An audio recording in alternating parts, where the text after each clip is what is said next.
കപ്പൽ ഓടിക്കുന്നവർക്കും ഇരിക്കുന്നവർക്കും അറിയാം ഇതിങ്ങനെ പോയാൽ പ്രശ്നമാണെന്ന്.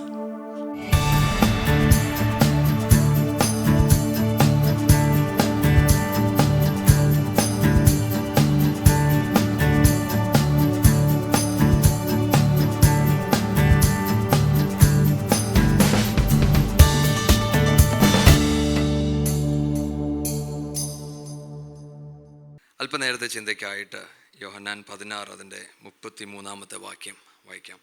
യോഹന്നാൻ 16 അതിൻ്റെ 33 വാക്യം. നിങ്ങൾ എന്നിൽ സമാധാനം ഉണ്ടാകേണ്ടതിന് ഇത് നിങ്ങളോട് സംസാരിച്ചിരിക്കുന്നു.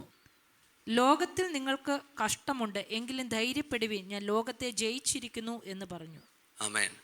നമ്മൾ ഈ തിരുവചനം വായിക്കുമ്പോൾ ഇതിനൊരു കോണ്ടെക്സ്റ്റ് ഞാനൊന്ന് പറഞ്ഞിട്ട് ഞാൻ അവിടെ നിന്ന് തുടങ്ങാം. നമുക്കറിയാം, ഈ വാക്യം വായിക്കുമ്പോൾ യേശുവിൻ്റെ അവസാന ചില വാക്കുകളിൽ ഒരു വാക്കാണ് ഇവിടെ പറയുന്നത്, ഞാൻ നിങ്ങൾക്ക് സമാധാനം തരുന്നു. യേശു തന്നെ പറഞ്ഞു, ലോകം തരുന്ന സമാധാനമല്ല, ഞാൻ തരുന്ന സമാധാനം ലോകം തരുന്ന സമാധാനത്തെക്കാളും വ്യത്യാസമാണ്. അപ്പം അവിടെ നിന്നാണ് യേശു പറഞ്ഞു തുടങ്ങുന്നത്, ആ സമാധാനം നിങ്ങൾക്ക് ലഭിച്ചാലും ലോകത്തിൽ നിങ്ങൾക്ക് എന്തുണ്ട്? കഷ്ടമുണ്ട്. അപ്പോൾ നമ്മൾ ഈ ഭൂമിയിൽ ജീവിക്കുമ്പോൾ നമുക്ക് ഈ ബോധ്യം എപ്പോഴും ഉണ്ടായിരിക്കണം, എനിക്ക് കഷ്ടതയും പ്രയാസവും ഉണ്ടായിരിക്കും. പക്ഷെ ആ കഷ്ടതയെ നമ്മൾ മുൻ കാണുമ്പോൾ നമ്മളെ ബലപ്പെടുത്തുന്നത് എന്താണെന്നറിയാമോ? അവിടെ പറഞ്ഞ അടുത്ത വാക്കാണ്, ഞാൻ ലോകത്തെ ജയിച്ചിരിക്കുന്നു. ഹല്ലേലൂയ. പലപ്പോഴും നമ്മുടെ ക്രിസ്തീയ യാത്രയ്ക്കകത്ത് നമ്മൾ ആരും കഷ്ടതയും പ്രയാസത്തിൽ നിന്ന് മാറി നിൽക്കുന്നവരല്ല. നമ്മുടെ ജീവിതത്തിൻ്റെ എല്ലാ കാലഘട്ടത്തിലും നമ്മൾ പ്രയാസത്തിൽ കൂടെ കടന്നു പോകുന്നുണ്ട്. പക്ഷേ ഇന്നത്തെ സാഹചര്യത്തിൽ നമ്മൾ പലപ്പോഴും പ്രാർത്ഥിക്കുന്നത്, നമ്മൾ ആഗ്രഹിക്കുന്നത്, ദൈവമേ കഷ്ടതയൊന്നുമില്ലാതെ എന്നെ അങ്ങ് സൂക്ഷിക്കണമേ എന്നതാണ്. സഭയിൽ വരുമ്പോൾ പ്രാർത്ഥിക്കുമ്പോൾ ഒക്കെ നമ്മുടെ ആഗ്രഹവും നമ്മുടെ പ്രാർത്ഥനയും, ദൈവമേ ഞാൻ കൂടുതൽ പള്ളിയിൽ വരാം, ബൈബിൾ വായിക്കാം, എല്ലാം ചെയ്യാം, പക്ഷേ ഒറ്റ നിർബന്ധം, എന്നെ വേദനയിൽ കൂടെ കടത്തിവിടരുത്, എന്നെ കഷ്ടതയിൽ കൂടെ കടത്തിവിടരുത്. ദൈവമക്കളെ, ഞാൻ നിങ്ങളോട് പറയട്ടെ, നമ്മുടെ ജീവിതത്തിൻ്റെ അകത്ത് കഷ്ടതയും വേദനകളും ഇല്ലാതെ വന്നാൽ നമ്മുടെ വിശ്വാസം കുറഞ്ഞു തുടങ്ങും. നമ്മുടെ വിശ്വാസം കുറഞ്ഞു തുടങ്ങിയാൽ ദൈവത്തിൻ്റെ പദ്ധതികളെക്കുറിച്ചുള്ള നമ്മുടെ ബോധ്യം നഷ്ടപ്പെട്ടു തുടങ്ങും.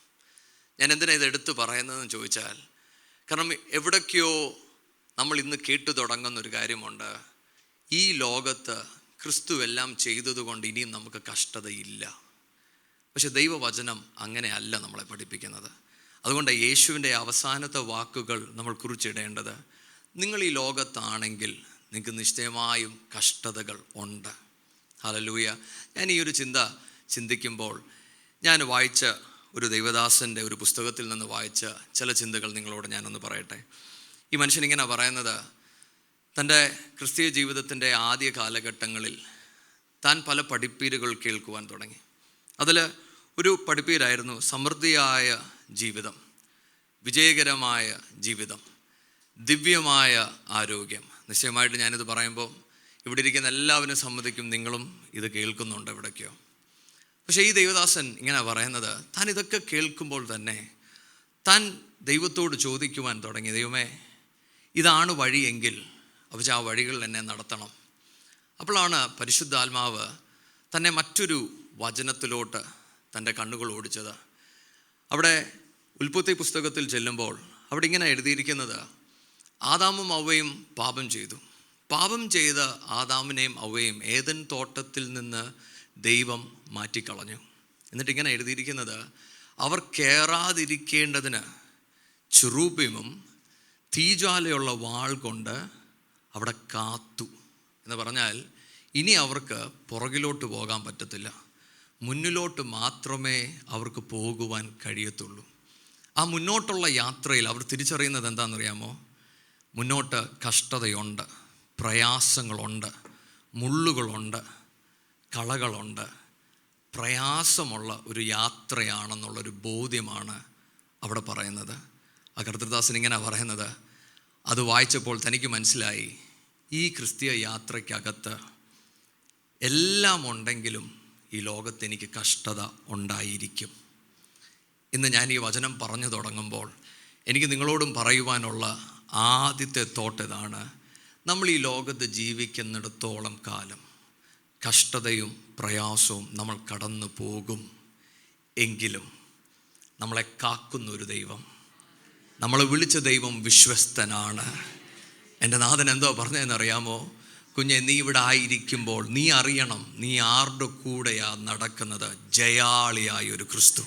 ഹല്ലേലൂയ എന്ന് പറഞ്ഞാൽ കഷ്ടതയും പ്രയാസവും വരുമ്പോൾ നീ തോറ്റുപോകുമെന്നല്ല, നീ ചിലപ്പോൾ ജയിക്കുമെന്നായിരിക്കത്തില്ല, നീ നിശ്ചയമായും ജയിച്ചിരിക്കും. എന്തുകൊണ്ട്? ഞാൻ ലോകത്തെ ജയിച്ചിരിക്കുന്നു. ഹല്ലേലൂയ. ഈ ചിന്ത നമ്മുടെ ഹൃദയത്തിൻ്റെ അകത്തുണ്ടായിരിക്കണം. കാരണം ദൈവവചനത്തിൻ്റെ അകത്ത് അപ്പോസ്തലന്മാർ പറയുന്ന നമ്മൾ കേൾക്കുമ്പോൾ അവരൊക്കെ എടുത്തെടുത്ത് പറയുന്ന കാര്യമാണ്. കഷ്ടതയും പ്രയാസവും നമുക്കുണ്ട്. പൗലോസ് പറയുന്നത് അനേക കഷ്ടത കൊണ്ട് മാത്രമേ ദൈവരാജ്യത്തിൽ നിങ്ങൾക്ക് പ്രവേശിക്കുവാൻ കഴിയത്തുള്ളൂ. പത്രോസ് പറയുന്നത് നിങ്ങൾ കഷ്ടത വരുമ്പോൾ നിങ്ങൾ അത്ഭുതപ്പെട്ടു പോകണ്ട. അതെന്തുകൊണ്ടാണ് ഞങ്ങൾക്ക് അങ്ങനെ സംഭവിക്കുന്നതെന്ന് ഓർത്ത് നിങ്ങൾ സർപ്രൈസ്ഡ് ആകണ്ട എന്നാണ് പറയുന്നത്. അങ്ങനെയെങ്കിൽ ദൈവമക്കളെ, ഇന്ന് ഇവിടെ കഷ്ടതയും പ്രയാസത്തിൻ്റെ നടുവിലിരിക്കുന്ന ചിലവരോട് എനിക്ക് പറയുവാനൊരു ദൂതുണ്ട്. ദൈവം നിങ്ങളെ ജയാളികളായി പുറത്തു കൊണ്ടുവരും. ഹല്ലേലൂയ. പലപ്പോഴും നമ്മൾ കഷ്ടതയും പ്രയാസവും കടന്നു പോകുമ്പോൾ നമ്മൾ കേൾക്കുന്ന വചനം കറക്റ്റ് അല്ലെങ്കിൽ നമുക്കതിനെ ജയിക്കുവാൻ കഴിയാതായി പോകും. എന്തുകൊണ്ടാണ് ഞാനിത് പറയുന്നതെന്ന് ചോദിച്ചാൽ, പലപ്പോഴും കഷ്ടതയും പ്രയാസവും നമ്മുടെ ജീവിതത്തിൽ വരുമ്പോൾ പെട്ടെന്ന് നമ്മൾ ചോദിക്കുന്ന ഒരു ചോദ്യമാണ്, അപ്പോൾ എന്നിൽ എന്തെങ്കിലും കുറവുള്ളത് കൊണ്ടാണോ? ഞാനൊരു പാപിയായതുകൊണ്ടാണോ? ഞാൻ അങ്ങേ എവിടെയെങ്കിലും വേദനിപ്പിച്ചോ? പക്ഷേ തിരുവചനം വായിക്കുമ്പോൾ ബൈബിളിനകത്ത് ഇങ്ങനെ പറയുന്ന യോബിനെ കുറിച്ച്, യഹോവയെ ഭയപ്പെട്ട ഒരു മനുഷ്യൻ. ദൈവത്തിന് യോബിനെ കുറിച്ചുള്ളൊരു ടെസ്റ്റിമണിയാണ്, ആ മനുഷ്യൻ എന്നെ ഭയപ്പെടുന്നു. മറ്റൊരർത്ഥത്തിൽ തൻ്റെ ജീവിതത്തിൽ വന്ന കഷ്ടതയും പ്രയാസവും എന്തുകൊണ്ടാണെന്നറിയാമോ? താൻ ദൈവത്തെ ഭയപ്പെട്ടത് കൊണ്ടാണ്. ഞാൻ പറയുന്നത് നിങ്ങൾക്ക് മനസ്സിലാകുന്നുണ്ടോ? മറ്റൊരർത്ഥത്തിൽ പിശാച് വന്ന് അടുത്ത് നിന്ന് നിൽക്കുമ്പോൾ പിശാചിനോട് പറയുവാണ്, നീ എൻ്റെ മകനെ നീ കണ്ടോ? അവൻ എന്നെ ഭയപ്പെടുന്നു. അവിടെ പിശാച് ചോദിക്കുന്നത്, വെറുതെ ആണോ ഭയപ്പെടുന്നത്? അങ്ങ് കാവൽ നിൽക്കുന്നത് കൊണ്ടല്ലേ? അപ്പോൾ അപ്പച്ചൻ പറയുന്നത്, അങ്ങനൊരു ചിന്ത നിനക്കുണ്ടെങ്കിൽ കാവൽ മാറ്റിക്കോ. എല്ലാം മാറിയാലും എത്ര കഷ്ടത വന്നാലും എൻ്റെ കുഞ്ഞ് എന്നെ അനുഗമിക്കും. ഈ ഉറപ്പാണ് യോബിൻ്റെ ജീവിതത്തിൽ ചില പ്രയാസങ്ങൾ വന്നത്. ഇന്നിവിടെ ഇരിക്കുന്ന നിങ്ങളോട് എനിക്ക് പറയുവാനുള്ളത്, നിങ്ങളുടെ കഷ്ടതയും പ്രയാസവും നിങ്ങളുടെ ജീവിതത്തിൽ വരുമ്പോൾ നിങ്ങൾ ഇങ്ങനെ ദൈവത്തോട് പറയണം, പിതാവേ, എന്തൊക്കെ സംഭവിച്ചാലും ഞാൻ അങ്ങേ അനുഗമിക്കും, ഞാൻ അങ്ങയോട് പറ്റിച്ചേർന്നിരിക്കും. എന്തുകൊണ്ട്? അങ്ങ് പറഞ്ഞു കഷ്ടതയും പ്രയാസവും ഭൂമിയിലുണ്ട്, എന്നാൽ ഞാൻ ജയിച്ചിരിക്കും. ഹല്ലേലൂയ. ഓസ്വൽഡ് ചേംബേഴ്സ് എന്ന് പറഞ്ഞ ഒരു ദൈവദാസൻ ഇങ്ങനെ പറയുന്നത്, നമ്മുടെ ഈ ക്രിസ്തീയ ജീവിതത്തിൻ്റെ അകത്ത് നമുക്ക് പ്രയാസങ്ങളുണ്ട് എന്ന് നമ്മൾ തിരിച്ചറിഞ്ഞില്ലെങ്കിൽ, ദുഷ്കരമായ ഒരു ജീവിതമാണ് നമ്മൾ മുന്നോട്ട് പോകുന്നതെന്ന് നിങ്ങൾ തിരിച്ചറിഞ്ഞില്ലെങ്കിൽ നമ്മൾ മുന്നേറുവാൻ നമുക്ക് കഴിയത്തില്ല. കാരണം പലപ്പോഴും നമ്മുടെ ചിന്ത എന്താണെന്നറിയാമോ? ഞാൻ ദൈവത്തിൽ ആശ്രയിക്കുമ്പോൾ, ദൈവത്തോട് ചേർന്ന് നടക്കുമ്പോൾ എല്ലാം ഓർഡർലി ആയിരിക്കുമെന്നാണ് പലപ്പോഴും നമ്മൾ ചിന്തിക്കുന്നത്. പക്ഷെ ഓസ്വൽഡ് ചേംബേഴ്സ് പറയുന്നത്, ഓർഡറിലേക്കാളും ഏറെ ട്രാജിക്കാണ് പലപ്പോഴും സംഭവിക്കുന്നത്. മറ്റൊരർത്ഥത്തിൽ ട്രാജഡികൾ കൂടുതലാണ് നമ്മൾ ഈ ക്രിസ്തീയ യാത്രയ്ക്കകത്ത്. ഈ ഒരു ചിന്ത നമ്മൾ വായിക്കുമ്പോൾ നമുക്ക് തന്നെ തോന്നും, ദൈവമേ, ശരിക്കും അങ്ങേ ആശ്രയിക്കുന്ന അത്ര ബുദ്ധിമുട്ടാണോ? ഞാനിത് ചിന്തിക്കുമ്പോഴായിരുന്നു എൻ്റെ ഒരു സഹോദരൻ, കൂട്ടു സഹോദരൻ എന്നോട് ഒരിക്കൽ ചോദിച്ചു, അച്ഛാ, നമ്മൾ ഈ ദൈവത്തെ അനുഗമിക്കുമ്പോൾ നമുക്ക് അനുഗ്രഹങ്ങൾ വരാറുണ്ട്, പ്രയാസങ്ങളും വരാറുണ്ട്. ഈ ലോകത്തുള്ളവർക്കും അനുഗ്രഹങ്ങൾ വരാറുണ്ട്. നമ്മളെപ്പോലെ തന്നെ അവർക്ക് വഴികൾ തുറക്കുന്നുണ്ട്, നമുക്കും വഴികൾ തുറക്കുന്നുണ്ട്. പക്ഷെ അവരുടെ വഴികളൊക്കെ തുറക്കുമ്പോൾ അത് ദൈവം ചെയ്തതാണെന്ന് പോലും അവർ തിരിച്ചറിയുന്നില്ല. ആ വഴികളൊക്കെ തുറന്ന് അവർ മുന്നേറുമ്പോൾ അവരുടെ കഷ്ടതകളും പ്രയാസങ്ങളും ഒക്കെ വളരെ കുറവാണ്. പക്ഷെ നമ്മൾ ഈ യേശുവിനെ അനുഗമിക്കുമ്പോൾ നമ്മുടെ പ്രയാസങ്ങൾ വർദ്ധിച്ചു കൊണ്ടിരിക്കുക. അതിനെ നമ്മൾ എങ്ങനെയാണ് കാണേണ്ടതെന്ന് എന്നോട് ചോദിച്ചപ്പോൾ പരിശുദ്ധാത്മാവ് എൻ്റെ ഹൃദയത്തിൽ തന്ന ചിന്തകളാണ് ഞാൻ നിങ്ങളോട് ഇന്ന് ഒരുമിച്ച് ചിന്തിക്കുന്നത്. അതിലെ ഒന്നാമത്തെ ചിന്ത റോമർ 8:28 അതിൻ്റെ 29 കൂടെ നമുക്ക് വായിക്കാം. നമുക്കറിയാവുന്ന വാക്യങ്ങളാണ്. എന്നാൽ ദൈവത്തെ സ്നേഹിക്കുന്നവർക്കും നിർണയപ്രകാരം വിളിക്കപ്പെട്ടവർക്ക് തന്നെ സകലവും നന്മയ്ക്കായി കൂടി വ്യാപരിക്കുന്നു എന്ന് നാം അറിയുന്നു. അവർ മുന്നറിഞ്ഞവരെ തൻ്റെ പുത്രൻ അനേകം സഹോദരന്മാരിൽ ആദ്യജാതനാകേണ്ടതിന് അവൻ്റെ സ്വരൂപത്തോട് അനുരൂപരാകുവാൻ മുൻ നിയമിച്ചിരിക്കുന്നു. ശ്രദ്ധിക്കണമേ, അവിടെ എഴുതിയിരിക്കുന്നത് എന്തുകൊണ്ടാണ് നമ്മുടെ ജീവിതത്തിൽ കഷ്ടതകളും പ്രയാസങ്ങളും വരുന്നത്? കാരണം നമ്മളെക്കുറിച്ചുള്ള ദൈവത്തിൻ്റെ പദ്ധതി നമ്മൾ പുത്രനെ പോലെ ആയിരിക്കുക എന്നതാണ്. നമ്മൾ ഈ ദൈവത്തിൻ്റെ കൂടെ നടക്കുമ്പോൾ, ഈ ക്രിസ്തുവിനെ അനുഗമിക്കുമ്പോൾ നമ്മുടെ ഹൃദയത്തിലെ ചിന്ത എപ്പോഴും ഇതാണ്: ദൈവമേ, ഞാൻ അങ്ങേ പൂർണ്ണമായി അനുസരിക്കുമെങ്കിൽ എൻ്റെ വഴികളെല്ലാം തുറക്കണം, എനിക്ക് അനുഗ്രഹങ്ങൾ വരണം. പക്ഷെ തിരുവചനം പറയുവാണ് അതല്ല ദൈവത്തിൻ്റെ പേർപ്പസ്. പഴയ നിയമത്തിൻ്റെ അകത്ത് നമ്മൾ അനുഗ്രഹം കാണുമ്പോൾ, പുതിയ നിയമത്തിൽ വരുന്ന ഞാനും നിങ്ങളുടെയും ഏറ്റവും വലിയ അനുഗ്രഹം ക്രിസ്തുവിനെ പോലെ ആയി മാറുക എന്നതാണ്. ഇതാണ് നമ്മൾ തുടക്കത്തിൽ പറഞ്ഞത്. നമ്മുടെ പ്രതീക്ഷ എന്താണ്? എൻ്റെ നാഥൻ മടങ്ങി വരുന്നു.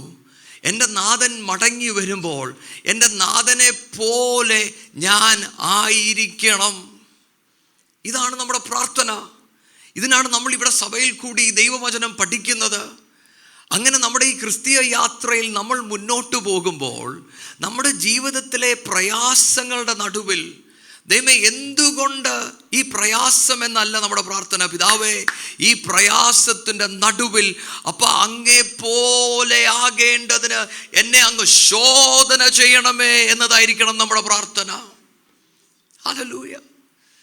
ദൈവം നമ്മളെ എത്രത്തോളം ശോധന ചെയ്യുന്നു അത്രത്തോളം നമ്മൾ ക്രിസ്തുവിനെ പോലെ ആയി മാറും. പക്ഷെ പലപ്പോഴും കഷ്ടത നമുക്ക് ബുദ്ധിമുട്ടുള്ളതാണ്. അതുകൊണ്ടാണ് ഞാൻ പറഞ്ഞത്, ഈ ചിന്ത നമ്മുടെ ഹൃദയത്തെ ഭരിച്ചില്ല എങ്കിൽ നമ്മൾ ഇതിൽ നിന്ന് മാറി നടക്കുവാൻ തുടങ്ങും. നമ്മൾ ദൈവത്തോട് പ്രാർത്ഥിക്കുവാൻ തുടങ്ങും: ദൈവമേ, ഈ പ്രശ്നം എങ്ങനെയെങ്കിലും എന്നിൽ നിന്ന് മാറിയാൽ മതി. ഇന്നിവിടെ ഇരിക്കുന്ന നിങ്ങളോട് ഞാൻ ചോദിക്കട്ടെ, നമ്മുടെയൊക്കെ ജീവിതത്തിൻ്റെ അകത്ത് കഷ്ടതയും പ്രയാസവും വന്നിട്ടുണ്ട്. പക്ഷെ ചോദ്യം ഇന്നതാണ്: നിങ്ങൾ ആ പ്രയാസത്തെ കഴിഞ്ഞോ എന്നല്ല, ആ കഷ്ടതയും പ്രയാസവും വന്നതിന് ശേഷം നിങ്ങളിലുണ്ടായ വ്യത്യാസം എന്താണ്? ഈ പ്രയാസം നിങ്ങളുടെ ജീവിതത്തിൽ കൊണ്ടുവന്ന രൂപാന്തരം എന്താണ്? ആ പ്രയാസം നിങ്ങളെ ദൈവത്തിലോട്ട് അടുപ്പിച്ചോ അതോ നിങ്ങളെ ദൈവത്തിൽ നിന്ന് മാറ്റിക്കളഞ്ഞോ? ഞാൻ ഇതുകൊണ്ടാണ് നേരത്തെ പറഞ്ഞത്, ഞാൻ കേൾക്കുന്ന വചനം, ഞാൻ കേൾക്കുന്ന ഈ സുവിശേഷം, ദൈവമേ, എങ്ങനെയെങ്കിലും എനിക്കൊരു വിടുതൽ വേണമെന്നാണ് എൻ്റെ ലക്ഷ്യമെങ്കിൽ നമ്മുടെ പ്രാർത്ഥന തെറ്റിപ്പോകും. അതുകൊണ്ടാണ് ഇന്ന് ഈ തിരുവചനം എടുക്കുമ്പോൾ നമ്മൾ ഓരോ പേരും ഹൃദയത്തിലൊരു തീരുമാനം എടുക്കണം. പിതാവേ, ഇനിയും ഞാനുള്ള എൻ്റെ മുന്നോട്ടുള്ള യാത്രയിൽ ഞാൻ ചില കഷ്ടതയും പ്രയാസവും എൻ്റെ ജീവിതത്തിൽ വരുമ്പോൾ, പിതാവേ, അതിൽ നിന്ന് എങ്ങനെ രക്ഷപ്പെടാം എന്നല്ല, മറിച്ച് ഇതെനിക്ക് അനുവദിച്ചിട്ടുണ്ടെങ്കിൽ ദൈവമേ, ആ നാളത്രയും പിടിച്ചു നിന്ന് അങ്ങയുടെ നാമം മഹത്വപ്പെടുമാറാക. ദൈവമേ, ഞാൻ അങ്ങേ വാഴ്ത്തും, ഞാൻ അങ്ങേ സ്തുതിക്കും. ദൈവമക്കളെ, അവിടെയാണ് ദൈവം നമ്മളിൽ പ്രസാദിക്കുന്നത്. ഇന്ന് അതാകട്ടെ നമ്മുടെ ആദ്യത്തെ ചോദ്യം.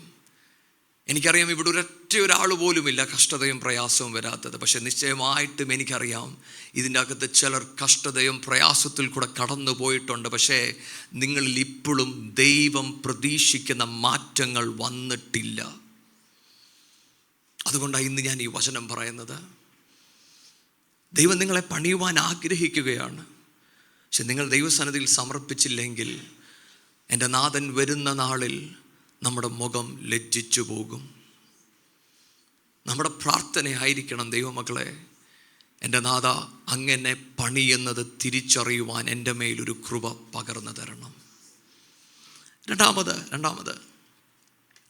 നമ്മൾ ഈ ദൈവവചനം പഠിക്കുമ്പോൾ ഉൽപ്പത്തി പുസ്തകത്തിൻ്റെ അകത്ത് അവയുടെ അടുത്ത് വന്ന പിശാച് പറയുന്നൊരു കാര്യമുണ്ട്: നീ വൃക്ഷത്തിലെ ഫലം കഴിച്ചാൽ നീ ദൈവത്തെ പോലെ ആകും. നമ്മളും കഷ്ടതയും പ്രയാസവും വരുമ്പോൾ നമ്മളും ദൈവത്തോട് ചോദിക്കും: അപ്പച്ച, അങ്ങേ പോലെ ആകുവാൻ അങ്ങ് ആഗ്രഹിക്കുന്നതെങ്കിൽ അപ്പച്ച ഞാൻ എന്നെ തന്നെ സമർപ്പിക്കുന്നു. ഞാൻ പൂർണ്ണമായി സമർപ്പിക്കുന്നു. ഞാൻ ആഗ്രഹിക്കുന്ന ഈ വക കാര്യങ്ങൾ എൻ്റെ ജീവിതത്തിൽ നടന്നാൽ ഞാൻ എന്നും പള്ളിയിൽ വരാം, ഞാൻ ദൈവവചനം വായിക്കാം, ഞാൻ പ്രാർത്ഥിക്കാം. പക്ഷെ നിങ്ങൾക്കറിയാമോ, ആ ഉൽപ്പത്തി പുസ്തകത്തിൻ്റെ അകത്ത് അവ ചെയ്ത പാപം എന്താണെന്നറിയാമോ? അവർക്ക് ദൈവത്തെ പോലെ ആകണം എന്ന് പിശാച് പറയുമ്പോൾ പിശാച് മന്ത്രിച്ച ആ പാപം എന്താണെന്നറിയാമോ? ദൈവത്തെ കൂടാതെ നിങ്ങൾക്ക് ദൈവത്തെ പോലെ ആകാം. ഞാൻ പറയുന്നത് മനസ്സിലാകുന്നുണ്ടോ? ഏദൻ തോട്ടത്തിൽ ദൈവത്തിൻ്റെ പദ്ധതി എന്താണെന്നറിയാമോ? നിങ്ങൾ എന്നെ അനുസരിക്കുമ്പോൾ നിങ്ങൾ എന്നെ പോലെയാകും, നിങ്ങൾ എന്നിൽ ആശ്രയിക്കുമ്പോൾ നിങ്ങൾ എന്നെ പോലെയാകും. പക്ഷെ പിശാച് പറഞ്ഞു, അങ്ങനല്ല, നിങ്ങൾ നിങ്ങളായി ചില കാര്യങ്ങൾ ചെയ്യുമ്പോൾ ദൈവത്തിൽ ആശ്രയിക്കാതെ നിങ്ങൾക്ക് ദൈവത്തെ പോലെ ആകാം. മക്കളെ, ഈ വചനം എന്താ നമ്മളെ പഠിപ്പിക്കുന്നതെന്നറിയാമോ? നമ്മളെപ്പോഴൊക്കെ ദൈവത്തിൽ നിന്നുള്ള ആശ്രയം വിട്ടുപോകുന്നോ അപ്പോഴൊക്കെ നമ്മൾ പാപത്തിലാണ്. നമുക്ക് സഭയ്ക്കകത്ത് വരാം, നമുക്ക് പ്രാർത്ഥിക്കാം, പക്ഷെ നിങ്ങൾ ദൈവത്തിൽ ആശ്രയിക്കുന്നില്ല എങ്കിൽ നിങ്ങൾ ദൈവത്തെ പോലെ ആകത്തില്ല. ദൈവത്തിൻ്റെ ആഗ്രഹം എപ്പോഴും എന്താണെന്നറിയാമോ? നമ്മൾ ദൈവത്തോട് ചേർന്ന് പറ്റിയിരിക്കണം എന്നാണ് ദൈവം ആഗ്രഹിക്കുന്നത്. That you and I will be dependent upon God always. എപ്പോഴൊക്കെ ദൈവത്തിൽ നിന്ന് നമ്മൾ മാറി നടക്കുന്നോ, എപ്പോഴൊക്കെ നമ്മൾ നമ്മുടെ പ്ലാനുകൾ ഉണ്ടാക്കുന്നോ, അപ്പോഴൊക്കെ നമ്മൾ ദൈവ വഴിയിൽ നിന്ന് മാറിപ്പോകും. ഇത് തന്നെയാണ് പിശാചിൻ്റെ തന്ത്രവും. പിശാചും നമ്മളോട് മന്ത്രിക്കുന്നത് എന്താണെന്നറിയാമോ? നിന്റെ വഴികൾ, നീ ആഗ്രഹിക്കുന്ന സ്വപ്നങ്ങൾ, നീ ചിന്തിക്കുന്ന പോലെ നടന്നാൽ എല്ലാം സ്മൂത്തായിരിക്കും. ഇതുകൊണ്ടാണ് ഞാൻ പറഞ്ഞത്, നിങ്ങൾ ദൈവത്തിൽ ആശ്രയിക്കുന്നതല്ല നിങ്ങളുടെ ലക്ഷ്യമെങ്കിൽ, നിങ്ങൾ ദൈവത്തിൽ നിന്ന് മാറി നടക്കുമ്പോൾ കഷ്ടത വരുന്നു എന്ന് കണ്ടാൽ നമ്മൾ സ്വന്തമായി പ്ലാൻ ഇടാൻ തുടങ്ങും. അവിടെ നമ്മൾ ദൈവത്തിൻ്റെ പദ്ധതിയിൽ നിന്ന് മാറിപ്പോകും. മക്കളെ, ഇന്ന് ഈ തുടക്കം നമ്മൾ ചിന്തിക്കുമ്പോൾ നമ്മുടെ പ്രാർത്ഥന ഇതാകട്ടെ: പിതാവേ, അങ്ങേ പോലെ ആകണം എന്ന് ഞാൻ തിരിച്ചറിയുന്നു, പക്ഷേ ആകുന്നത് അങ്ങയിൽ ആശ്രയിച്ചു കൊണ്ടാകട്ടെ പിതാവേ, എല്ലാ ദിവസവും. അപ്പോൾ അങ്ങയിൽ ആശ്രയിക്കുവാൻ എൻ്റെ മേലൊരു കൃപ പകർന്നു തരണം. നേരത്തെ പ്രദീപ് പറഞ്ഞ പോലെ ഈ ദൈവവചനത്തിൽ നിന്ന് എല്ലാ ദിവസവും നിങ്ങൾക്ക് ദൈവശബ്ദം കേൾക്കുവാൻ കഴിയണം. ഒരു ദൈവത്തെ ആശ്രയിക്കുന്ന മനുഷ്യൻ്റെ പ്രത്യേകത എന്താണെന്നറിയാമോ? അവൻ്റെ ഹൃദയത്തിൽ അവനറിയാം, എനിക്കൊന്നും സ്വന്തമായി ചെയ്യുവാൻ കഴിയത്തില്ല. പ്രവാചകൻ പറയുന്നത്, ദ ഹാർട്ട് ഇസ് ഡിസീറ്റ്ഫുൾ. ഈ ഹൃദയം അതെന്നെ വഞ്ചിക്കും. നമ്മൾ എപ്പോഴൊക്കെ ഈ ദൈവവചനത്തിൻ്റെ മുന്നിൽ വരുന്നോ അപ്പോഴൊക്കെ ഈ ബോധ്യം നിങ്ങളുടെ ഹൃദയത്തുണ്ടാകണം. ഇന്ന് മറ്റൊരു സുവിശേഷം നമ്മൾ കേൾക്കുന്നുണ്ട്. എന്താണെന്നറിയാമോ? നമ്മളിൽ തന്നെ ബലവാനാണ്. പക്ഷേ തിരുവചനം പറയുന്നത് നമ്മളെ ക്രൂശിക്കണമെന്നാണ്. എന്തുകൊണ്ട്? നമ്മുടെ ഹൃദയം നമ്മളെ വഞ്ചിക്കും. ഈ ബോധ്യം നമ്മുടെ അകത്ത് വന്നാൽ എല്ലാ ദിവസവും നമ്മൾ ദൈവസന്നിധിയോട് അടുത്തു ചെല്ലും. കാരണം നമുക്ക് ദൈവത്തോട് പറയുവാൻ ഒന്നേ ഉള്ളൂ: പിതാവേ, ഞാൻ സ്വന്തമായി തീരുമാനങ്ങൾ എടുക്കരുത്, ഞാൻ എൻ്റെ സ്വന്തം ഇഷ്ടത്താൽ ഞാൻ ഒന്നും ചെയ്യരുത്. അപ്പം അങ്ങനെ നയിക്കുന്നത് പോലെ, അങ്ങനെ നടത്തുന്നത് പോലെ നടക്കുവാൻ എൻ്റെ മേൽ ഒരു കൃപ പകർന്നു തരണം. ഹല്ലേലൂയ. ഇന്ന് നമ്മളത് പ്രാർത്ഥിക്കുമെങ്കിൽ നിശ്ചയമായും ദൈവത്തിൻ്റെ കൃപ നമ്മുടെ മേൽ വെളിപ്പെട്ടു തുടങ്ങും. ഹല്ലേലൂയ. ഞാൻ അതുകൊണ്ട് ആ തുടക്കത്തിൽ പറഞ്ഞത്, കഷ്ടതയും പ്രയാസത്തെ നോക്കിക്കൊണ്ടല്ല നിങ്ങളുടെ വഴികൾ തിരഞ്ഞെടുക്കേണ്ടത്. ദൈവത്തിൻ്റെ ഹിതം അനുസരിച്ച് നിങ്ങൾ വഴികൾ തിരഞ്ഞെടുക്കുമ്പോൾ കഷ്ടതയും പ്രയാസവും വന്നു എന്ന് വരാം, എങ്കിലും നമുക്കൊന്നുറപ്പുണ്ട്, ഞാൻ അതിനെ ജയിച്ചിരിക്കും. അടുത്തത് ഗലാത്യർ 1:15-16 വാക്യം കൂടെ നമുക്ക് വായിക്കാം. എങ്കിലും എൻ്റെ ജനനം മുതൽ എന്നെ വേർതിരിച്ച് തൻ്റെ കൃപയാൽ വിളിച്ചിരിക്കുന്ന ദൈവം തൻ്റെ പുത്രനെക്കുറിച്ചുള്ള സുവിശേഷം ഞാൻ ജാതികളുടെ ഇടയിൽ അറിയിക്കേണ്ടതിന് അവനെ എന്നിൽ വെളിപ്പെടുത്തുവാൻ പ്രസാദിച്ചപ്പോൾ ഞാൻ മാംസരക്തങ്ങളോട് ആലോചിക്കുകയോ എനിക്ക് മുമ്പേ അപ്പോസ്തലന്മാരായവരുടെ അടുക്കൽ യെരൂശലേമിലേക്ക് പോകുകയോ ചെയ്യാതെ നേരെ അറബിയിലേക്ക് പോകുകയും ദമസ്കോസിലേക്ക് മടങ്ങി പോരുകയും ചെയ്തു. ആമേൻ. ശ്രദ്ധിച്ചേ, അവിടെ എഴുതിയിരിക്കുന്നത്, എങ്കിലും എൻ്റെ ജനനം മുതൽ എന്നെ വേർതിരിച്ച് തൻ്റെ കൃപയാൽ വിളിച്ചിരിക്കുന്ന ദൈവം. അപ്പോൾ പൗലോസ് പറയുവാണ്, എൻ്റെ ജനനത്തിൽ ദൈവം എന്നെ വിളിച്ചു, വേർതിരിച്ചു. ഇത് നമുക്കെല്ലാവർക്കും അറിയാവുന്നൊരു കാര്യമാണ്. പക്ഷേ അടുത്ത വാക്യമാണ് ഇതിനകത്ത് ഏറ്റവും അത്യാവശ്യമായി നമ്മൾ അറിയേണ്ടത്. തൻ്റെ പുത്രനെക്കുറിച്ചുള്ള സുവിശേഷം ഞാൻ ജാതികളുടെ ഇടയിൽ അറിയിക്കേണ്ടത് അവൻ എന്നിൽ വെളിപ്പെടുത്തുവാൻ പ്രസാദിച്ചു. മറ്റൊരർത്ഥത്തിൽ പൗലോസ് പറയുന്നത് എന്താണെന്നറിയാമോ? എൻ്റെ നാഥൻ എന്നെ വിളിച്ചു, എന്നെ വേർതിരിച്ചു. പക്ഷേ പുത്രനെ എന്നിൽ വെളിപ്പെടുത്തുന്നതാണ് ദൈവത്തിൻ്റെ പദ്ധതി. നിങ്ങൾ ശ്രദ്ധിക്കുന്നോ? അവിടെയാണ് ഞാൻ എൻ്റെ വിളിയെക്കുറിച്ച് ബോധ്യം എനിക്ക് വെളിപ്പെടുന്നത്. മലയാളത്തിൻ്റെ അകത്ത് ഇതിനെ അങ്ങോട്ടും ഇങ്ങോട്ടും മാറ്റി എഴുതിയിരിക്കുന്നുണ്ട്. ചിലപ്പോൾ നിങ്ങൾക്ക് മനസ്സിലാകാൻ പാടാം. പക്ഷെ ഞാൻ ഇംഗ്ലീഷിലൊന്ന് വായിക്കട്ടെ ഇതിനെ. But when it pleased God who separated me from my mother's womb and called me by his grace to reveal his son in me that I might preach among the heathen. പൗലോസ് പറയുന്നത്, എൻ്റെ നാഥൻ എന്നെ വിളിച്ചു, വേർതിരിച്ചു. എന്തിനെന്നറിയാമോ? എന്നിൽ പുത്രൻ വെളിപ്പെടേണ്ടതിനു വേണ്ടി. Hallelujah. ദൈവമക്കളെ, നമ്മുടെ പ്രാർത്ഥന ഇതായിരിക്കണം. നാഥാ, ഓരോ ദിവസവും അങ്ങയുടെ സന്നിധിയിൽ ഞാൻ ഇരിക്കുമ്പോൾ ഈ പുത്രൻ എന്നിൽ വെളിപ്പെട്ടു വരണം. എൻ്റെ ജീവിതത്തിലെ ഞാൻ ക്രമീകരിക്കുന്നതും പ്രാർത്ഥിക്കുന്നതും ഇതിനായിരിക്കണം. പുത്രൻ ഇഷ്ടമില്ലാത്ത ഒന്നും ഞാൻ ചെയ്യുകയില്ല. അവിടെ നിന്നാ പൗലോസ് പറയുന്നത്, ഈ പുത്രൻ എന്നിൽ വെളിപ്പെടുമ്പോൾ ഈ സുവിശേഷവുമായി ഞാൻ പോകുകയാണ്. ഇന്ന് പലർക്കും ആ ദൈവിക പദ്ധതികൾ വെളിപ്പെടാത്തതിൻ്റെ കാരണം പുത്രൻ നിങ്ങളിൽ വെളിപ്പെടുവാൻ നിങ്ങൾ സമ്മതിക്കാത്തത് കൊണ്ടാണ്. നമ്മൾ നമ്മുടെ ഇഷ്ടത്തിന് നടക്കുമ്പോൾ, നമ്മുടെ വഴിയിൽ നടക്കുമ്പോൾ നമുക്കൊരു ചിന്തയുണ്ട്, പുത്രൻ എന്നെ നയിക്കുകയാണെന്ന്. ദൈവപൈതലേ, പുത്രൻ നിങ്ങളെ നയിക്കുന്നതിനേക്കാൾ അപ്പുറമായി പുത്രൻ നിങ്ങളിൽ വെളിപ്പെടണം. ഈ നാഥൻ നമ്മളെ നയിക്കുന്നുണ്ട്. പക്ഷെ നമ്മുടെ പ്രാർത്ഥന എന്താണെന്നറിയാമോ? അപ്പാ, അങ്ങ് നയിക്കുക മാത്രമല്ല, എന്നിൽ നിന്ന് വെളിപ്പെടണം. ആ വെളിപ്പെടുമ്പോഴാണ് നമ്മൾ ഈ നാഥനെ കൂടുതൽ ആശ്രയിക്കുന്നത്. അവിടെയാണ് നമ്മൾ നാഥനെ രുചിക്കുന്നത്. അവിടെയാണ് നാഥൻ്റെ ആ നന്മ നമ്മൾ തിരിച്ചറിയുന്നത്. പക്ഷെ ഇന്നെല്ലാവർക്കും നാഥൻ നയിക്കുന്നത് മാത്രമാണ് ഇഷ്ടം. കാരണം നാഥൻ നയിക്കുമ്പോൾ എൻ്റെ ഇഷ്ടങ്ങളും കൂടെ അതിൻ്റെ അകത്ത് പങ്കുവിടും. പക്ഷെ പുത്രൻ എന്നിൽ വെളിപ്പെടണമെങ്കിൽ ഞാൻ എന്നെ മരിപ്പിക്കണം. ഹല്ലേലൂയ. ഞാൻ അവിടെ എൻ്റെ നാഥനോട് പറയണം, അപ്പാ, ഇനി മുതൽ ഞാനല്ല ജീവിക്കുന്നത്, ക്രിസ്തു എന്നിൽ ജീവിക്കണം. മക്കളെ, ഈ വചനമൊക്കെ നമുക്കറിയാം. പക്ഷേ ഇത് നമ്മുടെ ജീവിതത്തിൽ പ്രാവർത്തികമാകണമെങ്കിൽ നമ്മളെപ്പോഴും ദൈവസന്നിധിയിൽ വന്നിരുന്ന് പറയണം, നാഥാ, എൻ്റെ ഇഷ്ടങ്ങൾ എനിക്ക് മുന്നിൽ നിൽക്കുകയാണ്, എനിക്ക് മേൽ ഒരു കൃപ പകർന്ന് തരണം. അങ്ങയുടെ ഇഷ്ടം ഞാൻ ചെയ്യുമ്പോൾ കഷ്ടതയും പ്രയാസവും ഉണ്ടാകുമെന്ന് എനിക്ക് ബോധ്യമുണ്ട്. എങ്കിലും ഞാൻ അങ്ങയെ അനുസരിക്കും. ഹല്ലേലൂയ.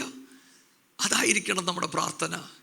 അങ്ങനെ പ്രാർത്ഥിച്ചെങ്കിൽ മാത്രമേ അപ്പോസ്തല പ്രവൃത്തിയിൽ ദാവീദിനെ കുറിച്ച് പരിശുദ്ധാത്മാവ് ഇങ്ങനെ എഴുതി വെച്ചു, താൻ തൻ്റെ തലമുറയ്ക്ക് ദൈവഹിതമായ ഉള്ള എല്ലാ കാര്യങ്ങളും താൻ ചെയ്തു.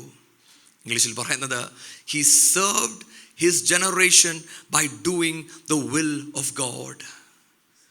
നമ്മൾ ദാവീദിനെ കുറിച്ച് വായിക്കുമ്പോൾ നമ്മൾ പലപ്പോഴും ചിന്തിച്ചിട്ടില്ലേ, ദാവീദിനെ കുറിച്ച് ദൈവത്തിൻ്റെ സാക്ഷിയാണ്, a man after God's own heart. എൻ്റെ ഹൃദയം അറിയുന്ന ഒരു മനുഷ്യൻ. ഈ മനുഷ്യനെ കുറിച്ച് നമ്മൾ വായിക്കുമ്പോൾ നമുക്ക് തന്നെ തോന്നും, ദൈവമേ, അങ്ങേ അറിയുന്ന മനുഷ്യൻ എന്തൊക്കെ കാര്യങ്ങളാണ് ചെയ്തു വെക്കുന്നത്. ദൈവികമായ അല്ലാത്ത എന്തെല്ലാം സ്വഭാവങ്ങൾ ദാവീദിനുണ്ട്. ഇതെന്തിനാ നമ്മളെ വരച്ച് കാണിക്കുന്നതെന്നറിയാമോ?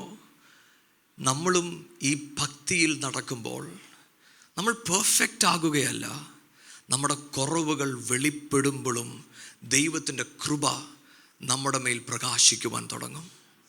ഹല്ലേലൂയ. നമ്മുടെ കുറവുകളെ നോക്കിയല്ല നാഥൻ നയിക്കുന്നത്, നമ്മുടെ സമർപ്പണത്തിനനുസരിച്ച് ദൈവം നമ്മളെ നടത്തുവാൻ തുടങ്ങും. അതാണ് നമ്മൾ ദാവീദിൻ്റെ ജീവിതത്തിൽ കാണുന്നത്. ദാവീദിന് കുറവുകളുണ്ട്, പക്ഷെ ദാവീദ് അപ്പോഴൊക്കെ ദൈവസന്നിധിയിൽ സമർപ്പിച്ചിട്ട് പറയുന്നത് ഒന്നുണ്ട്: അപ്പോൾ ഒന്നേ ഞാൻ ആഗ്രഹിക്കുന്നുള്ളൂ, അങ്ങയുടെ സന്നിധിയിൽ എനിക്കിരിക്കണം. ഹല്ലേലൂയ. ദൈവമക്കളെ, ദൈവം നമ്മളെ പണിയുമ്പോൾ, നമ്മൾ ദൈവത്തിലോട്ട് അടുത്ത് വരുമ്പോൾ നമ്മുടെ ആഗ്രഹങ്ങൾ പലതായിരിക്കാം. പക്ഷെ നാഥൻ നമ്മളെ പണിതു തുടങ്ങുമ്പോൾ നമ്മുടെ ആഗ്രഹം എന്താണെന്നറിയാമോ? എൻ്റെ നാഥനെ പോലെ എനിക്കാകണം. അങ്ങനെ നമ്മൾ എത്തിച്ചേർന്നില്ലെങ്കിൽ നമ്മുടെ മേൽ ദൈവം പണിയുന്നില്ല. നമ്മളെപ്പോഴൊക്കെ വന്ന് പ്രാർത്ഥിക്കുന്നു. നിങ്ങളുടെ തുടക്കത്തിലുള്ള പ്രാർത്ഥനയും 10 വർഷം കഴിഞ്ഞിട്ടുള്ള നിങ്ങളുടെ പ്രാർത്ഥനയും ഒരു പ്രാർത്ഥനയാണെങ്കിൽ നിങ്ങൾ ദൈവത്തിനാൽ പണിയപ്പെടുന്നില്ല. പണിയപ്പെടുന്ന ഒരു മനുഷ്യൻ ദൈവത്തോട് ചേർന്ന് നടന്നു കഴിയുമ്പോൾ അവനൊറ്റ പ്രാർത്ഥനയുള്ളൂ: അപ്പാ, അങ്ങേ പോലെ എനിക്കാകണം, അങ്ങയുടെ ഇഷ്ടം എനിക്ക് ചെയ്യണം, അങ്ങയുടെ കൂടെ എനിക്ക് നടക്കണം. അതാണ് ആത്മീയൻ്റെ പ്രാർത്ഥന. മക്കളെ, നമുക്ക് ദൈവസന്നിധിയിൽ പ്രാർത്ഥിക്കാം. പിതാവേ, എൻ്റെ ഈ തലമുറയിൽ അങ്ങയുടെ ഹിതം ചെയ്യുന്നൊരു മനുഷ്യനായി ജീവിക്കുവാൻ എൻ്റെ മേൽ ഒരു കൃപ പണിയണം. എന്ത് കഷ്ടതകളും എന്ത് പ്രയാസങ്ങളും എൻ്റെ മുന്നിൽ വരുമ്പോഴും അതിനെ ജയിക്കുവാൻ ഒരു കൃപ എൻ്റെ മേൽ തരണമേ എന്ന് നമുക്ക് പ്രാർത്ഥിക്കാം. രണ്ടാമത്തെ കാര്യം യെശയ്യാ 55 അതിൻ്റെ 8ഉം 9ഉം വായിക്കാം.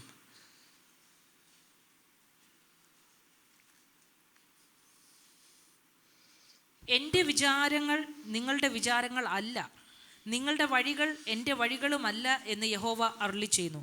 ആകാശം ഭൂമിക്ക് മീതെ ഉയർന്നിരിക്കുന്നത് പോലെ എൻ്റെ വഴികൾ നിങ്ങളുടെ വഴികളിലും എൻ്റെ വിചാരങ്ങൾ നിങ്ങളുടെ വിചാരങ്ങളിലും ഉയർന്നിരിക്കുന്നു. ആമേൻ. രണ്ടാമത്തെ കാര്യം, ഒന്ന് ഞാൻ പറഞ്ഞു, ദൈവത്തിൻ്റെ ഹിതം അല്ലെങ്കിൽ പുത്രനെ പോലെ ആകുക എന്നതാണ് ദൈവത്തിൻ്റെ ആദ്യത്തെ ആഗ്രഹം. രണ്ടാമത്തേത്, നമ്മുടെ ജീവിതത്തിൽ കഷ്ടതകൾ വരുമ്പോൾ നമ്മൾ തിരിച്ചറിയണം, there is a sovereignty of God. ദൈവത്തിൻ്റെ പരമോന്നധികാരം. ദൈവമാണ് സർവ്വതും കൺട്രോൾ ചെയ്യുന്നത് എന്നുള്ള ചിന്ത നമ്മുടെ അകത്തുണ്ടായിരിക്കണം. പ്രവാചകൻ ഇങ്ങനെ പറയുന്നത്: എൻ്റെ വഴികൾ എൻ്റെ ചിന്തകൾ എങ്ങനെ വ്യത്യാസം എന്നറിയാമോ? ഭൂമിയും സ്വർഗവും ഉള്ള വ്യത്യാസം. ഇന്ന് നമുക്ക് ഭൂമിയും ചന്ദ്രനുമായിട്ടുള്ള ഡിസ്റ്റൻസ് നമുക്കറിയാം, അല്ലേ? പിന്നെ സ്വർഗം എന്ന് പറയുമ്പം കുറച്ചുകൂടെ കാണും. പക്ഷെ ആ ഡിസ്റ്റൻസ് മാത്രം എടുത്താൽ നമ്മൾ ദൈവത്തിൻ്റെ ചിന്തകളുടെ ഒരിടത്ത് പോലും നമ്മൾ എത്തത്തില്ല, അല്ലേ? നമ്മൾ ദൈവം ചിന്തിക്കുന്ന എവിടാണെന്ന് പോലും നമുക്ക് ചിന്തിക്കാൻ പറ്റത്തില്ലെന്നാണ് ഈ തിരുവചനം പറയുന്നത്. പക്ഷെ എന്നിട്ടും ദൈവം നമുക്ക് വേണ്ടി ചില വഴികൾ വെക്കുമ്പോൾ, നമ്മൾ ആ വഴി നടന്നു പോകുമ്പോൾ എത്ര പ്രാവശ്യം നമ്മൾ ദൈവത്തെ പ്രസാദിപ്പിച്ചു, എത്ര പ്രാവശ്യം നമ്മൾ ദൈവത്തിൻ്റെ ഇഷ്ടം ചെയ്തു. ഹല്ലേലൂയ. ദൈവമക്കളെ, ഇതാണ് ഗോഡ്സ് സോവർണിറ്റി. ഒരു ദൈവദാസൻ ഇങ്ങനെ പറയുന്നത്: ദൈവം നമുക്ക് വേണ്ടി പ്രവർത്തിക്കുമ്പോൾ ദൈവം നമ്മളോടെല്ലാം ചോദിക്കാറില്ല. തൻ്റെ ഇറ്റേണൽ ലവിൽ, ആ സ്നേഹത്തിൽ നമ്മൾ ചോദിക്കുന്ന എല്ലാം പറഞ്ഞു തരുത്തുമില്ല. ആ ദൈവം നമ്മൾ പോകുന്ന വഴിയിൽ നമ്മളെ ഡിസ്റ്റർബ് ചെയ്തെന്ന് വരും. നമ്മളോട് കുഞ്ഞെ നിനക്കിത് ഇഷ്ടപ്പെട്ടോ എന്ന് പോലും ദൈവം ചോദിച്ചെന്ന് വരത്തില്ല. എന്താ അതിൻ്റെ അർത്ഥം എന്നറിയാമോ?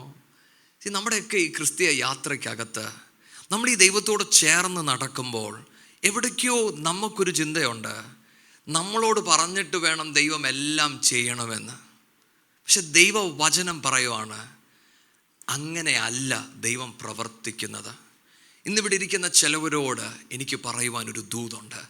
നിങ്ങളുടെ ജീവിതത്തിൽ നിങ്ങൾ കടന്നു പോകുന്ന പ്രയാസം, നിങ്ങൾ കടന്നു പോകുന്ന കഷ്ടത, നിങ്ങളുടെ മേൽ ഒരു ചോദ്യമുണ്ട്: ദൈവമേ, എന്തുകൊണ്ട് ഞാനിത് കടന്നു പോകും? നിങ്ങൾ പ്രാർത്ഥിച്ചു, നിങ്ങൾ ഉപവസിച്ചു, പക്ഷെ നിങ്ങൾ ഉത്തരമൊന്നും കേൾക്കുന്നില്ല.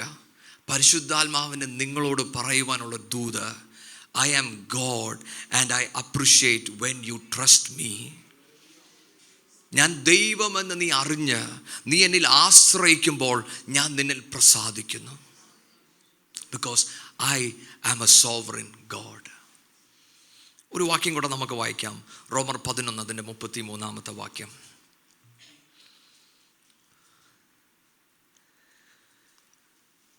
ഹാ ദൈവത്തിൻ്റെ ധനം, ജ്ഞാനം, അറിവ് എന്നിവയുടെ ആഴമേ, അവൻ്റെ ന്യായവിധികൾ എത്ര അപ്രമേയവും അവൻ്റെ വഴികൾ എത്ര അഗോചരവും ആകുന്നു. അവൻ്റെ വഴികൾ എത്ര അഗോചരവും ആകുന്നു എന്ന് പറഞ്ഞാൽ the ways of God അതെനിക്ക് അറിയുവാൻ കഴിയത്തില്ല. ദൈവം എനിക്ക് വേണ്ടി പ്രവർത്തിക്കുമ്പോൾ എനിക്കത് ചിന്തിക്കുവാൻ കഴിയത്തില്ല. ദൈവമക്കളെ, നമ്മുടെ ഹൃദയത്തിൻ്റെ അകത്ത് ഈ ബോധ്യം ഉണ്ടായേ മതിയാവത്തുള്ളൂ. നമ്മൾ ദൈവത്തോട് ചേർന്ന് നടക്കുമ്പോൾ, നമ്മൾ പ്രതീക്ഷിക്കാത്ത ചിലത് നമ്മുടെ ജീവിതത്തിൽ നടക്കുമ്പോൾ നമ്മൾ തിരിച്ചറിയണം, എൻ്റെ നാഥൻ അറിയാതെ എൻ്റെ ജീവിതത്തിൽ ഒന്നും സംഭവിക്കത്തില്ല. എനിക്കൊന്നും ഞാൻ കേട്ടില്ലെങ്കിലും, ഒരു ഉത്തരവും ഞാൻ കാണുന്നില്ലെങ്കിലും, ഒരു വഴി തുറക്കുന്നത് ഞാൻ കണ്ടില്ലെങ്കിലും ഈ സർവശക്തനായ ദൈവത്തെ ഞാൻ ആശ്രയിക്കും. ഈ സോവർണിറ്റി നിങ്ങൾ മനസ്സിലാക്കിയില്ലെങ്കിൽ ദൈവത്തിൻ്റെ നന്മ നിങ്ങൾ കാണത്തില്ല. If you never understand the sovereignty of God, you will never understand the goodness of God. ദൈവം നമുക്ക് വേണ്ടി എന്ത് ചെയ്യുന്നു എന്ന് നമുക്ക് പലപ്പോഴും തിരിച്ചറിയുവാൻ കഴിയത്തില്ല. എന്തുകൊണ്ടാണ് നമ്മൾ ഈ നന്മ അറിയണമെന്ന് ഞാൻ പറയുന്നതെന്ന് അറിയാമോ? കാരണം ഇന്നിവിടെ ഇരിക്കുന്ന എല്ലാവരും എന്നോട് സമ്മതിക്കും, ദൈവം സോവറിനാണ്, ദൈവം എല്ലാം കൺട്രോൾ ചെയ്യുന്നു എന്ന് നിങ്ങൾ സമ്മതിക്കുമെന്ന് എനിക്കറിയാം. പക്ഷെ ഞാൻ നിങ്ങളോട് ചോദിക്കുവാണ്, ഈ ദൈവത്തിൻ്റെ കരത്തിലോട് നിങ്ങളുടെ ഭാവിയും നിങ്ങളുടെ ജീവിതവും നിങ്ങൾ പരമേൽപ്പിക്കുമോ എന്ന് ചോദിച്ചാൽ നിങ്ങൾ പലരും പറയും ഏൽപ്പിക്കാം, പക്ഷേ അകത്തൊരു ഭയമുണ്ട്. ദൈവം എന്നെ ഓടിച്ച് ആഫ്രിക്കയെ വിടുമോ, നോർത്ത് ഇന്ത്യയെ വിടുമോ, ജോലി പോകുമോ എന്നൊക്കെ കുറേ ചിന്തകൾ. എന്തുകൊണ്ടാണെന്നറിയാമോ? ദൈവത്തിൻ്റെ ഈ നന്മ നമ്മൾ തിരിച്ചറിഞ്ഞിട്ടില്ല, നമ്മൾ കണ്ടിട്ടില്ല. ഇവിടെയാണ് പൗലോസ് പറയുന്നത്, സ്വന്തം പുത്രനെ നമുക്ക് തന്നുവെങ്കിൽ ഇനി എന്താ നമ്മളിൽ നിന്ന് ദൈവം മാറ്റിവെക്കുന്നത്? ഹല്ലേലൂയ. ദൈവമക്കളെ, ഈ ദൈവത്തിൽ നമ്മൾക്ക് എന്തുകൊണ്ട് ആശ്രയിക്കുവാൻ കഴിയാത്തത്? കാരണം നമ്മുടെ അകത്തൊരു ഭയം, ഞാൻ ചിലത് ചെയ്തെങ്കിലേ പറ്റത്തുള്ളൂ എന്നൊരു ചിന്ത, എൻ്റെ മുന്നോട്ടുള്ള വഴി ദൈവം പറഞ്ഞില്ലെങ്കിലോ എന്നൊരു ചിന്ത. ദൈവമക്കളെ, നമ്മൾ തിരിച്ചറിയണം, വിശ്വാസത്തിൻ്റെ പിതാവെന്ന് പറയുന്ന അബ്രഹാം ദൈവം വിളിച്ചപ്പോൾ ദൈവം അബ്രഹാമിനോട് ഇങ്ങനെ പറഞ്ഞത്, ഞാൻ നിന്നെ കാണിക്കുവാൻ ഇരിക്കുന്ന ദേശത്തിലോട്ട് പോകുക. നമ്മുടെ ഇന്നത്തെ ഗൂഗിൾ മാപ്പൊക്കെ എടുക്കുവാണെങ്കിൽ അതിലെടുത്തിട്ട് ഫ്രം മാത്രമേ അടിക്കാൻ പറ്റത്തുള്ളൂ, ടു അടിക്കാൻ പറ്റത്തില്ല. കാരണം എങ്ങോട്ടാ പോകുന്നതെന്ന് അബ്രഹാമിന് ഒരു പിടുത്തവും ഇല്ല. കാരണം അബ്രഹാമിനോട് ദൈവം പറഞ്ഞു, ഞാൻ നിന്നെ കാണിക്കുവാനിരിക്കുന്ന ദേശം. ദൈവമക്കളെ, എന്നെയും നിങ്ങളെയും ഇന്ന് ദൈവം വിളിക്കുന്നുണ്ട്. നമ്മുടെ അകത്തെ ഭയം ഈ ദൈവശബ്ദത്തെ നമ്മളിൽ നിന്ന് അകറ്റിക്കളയുന്നുണ്ട്. പക്ഷെ ദൈവം ഇന്ന് ഈ വചനത്തിൽ കൂടെ നമ്മൾ ഓരോ പേരോടും പറയുന്നത്, എന്നിൽ ആശ്രയിക്കുമെങ്കിൽ, നിങ്ങൾ എന്നിൽ വിശ്വസിക്കുമെങ്കിൽ, നിങ്ങൾ ചിന്തിക്കുന്നതിനപ്പുറമായി നിങ്ങളെ ഞാൻ നടത്തുവാൻ ഞാൻ വിശ്വസ്തനാണ്. നമ്മൾ അബ്രഹാമിൻ്റെ ജീവിതം പഠിക്കുമ്പോൾ നമ്മളവിടെ കാണുന്നൊരു കാര്യമുണ്ട്. അബ്രഹാമിൻ്റെ യാത്രയിൽ താൻ അബിമലേക്ക് എന്ന രാജാവിൻ്റെ അടുത്ത് ചെല്ലുമ്പോൾ തൻ്റെ ഭാര്യയോട് താൻ പറയുന്നൊരു കാര്യമുണ്ട്, നീ അവരോട് കള്ളത്തരം പറയണം, ഞാൻ നിൻ്റെ സഹോദരനെന്ന്. പക്ഷെ അതേ ആ ചാപ്റ്ററിൽ ദൈവം അബ്രഹാമിനോട്, അബിമലേക്കിനോട് പ്രത്യക്ഷപ്പെട്ടിട്ട് ഇങ്ങനെ പറയുന്നത്, ഇവൻ എൻ്റെ പ്രവാചകൻ. ഞാനിത് വായിക്കുമ്പോൾ എപ്പോഴും ഞാൻ ചിന്തിച്ചിട്ടുണ്ട്, ദൈവമേ, കള്ളത്തരം പറഞ്ഞ അബ്രഹാമിനെ അങ്ങെങ്ങനാണ് പ്രവാചകൻ എന്ന് പറയുന്നത്? ഞാൻ ദൈവമായിരുന്നുവെങ്കിൽ ഞാൻ അബിമേലെക്കിനോട് പറഞ്ഞേനെ, അവനെൻ്റെ മകനാണ്, പക്ഷെ കള്ളത്തരം പറഞ്ഞു. പക്ഷെ എൻ്റെ നാഥൻ അങ്ങനെ പറഞ്ഞില്ല. എന്താ കാര്യം എന്നറിയാമോ? എൻ്റെ നാഥൻ അറിയാം അവനെന്നെ ആശ്രയിച്ച പുറത്തോട്ടിറങ്ങിയത്. അവനിൽ ബലഹീനതകൾ ഉണ്ട്, അത് ദൈവം തിരിച്ചറിയുന്നു. പക്ഷെ ആ ബലഹീനതയെ ദൈവം വരച്ചു കാണിക്കുകയല്ല, അതിനെ പൊതിയുന്ന ഒരു ദൈവം. ഹല്ലേലൂയ. ആ നാഥൻ നമ്മളെയൊക്കെ പൊതിയുന്നത് കൊണ്ടാണ് ഞാനും നിങ്ങളും ഇന്നിവിടെ ഇരിക്കുന്നത്. ഹല്ലേലൂയ.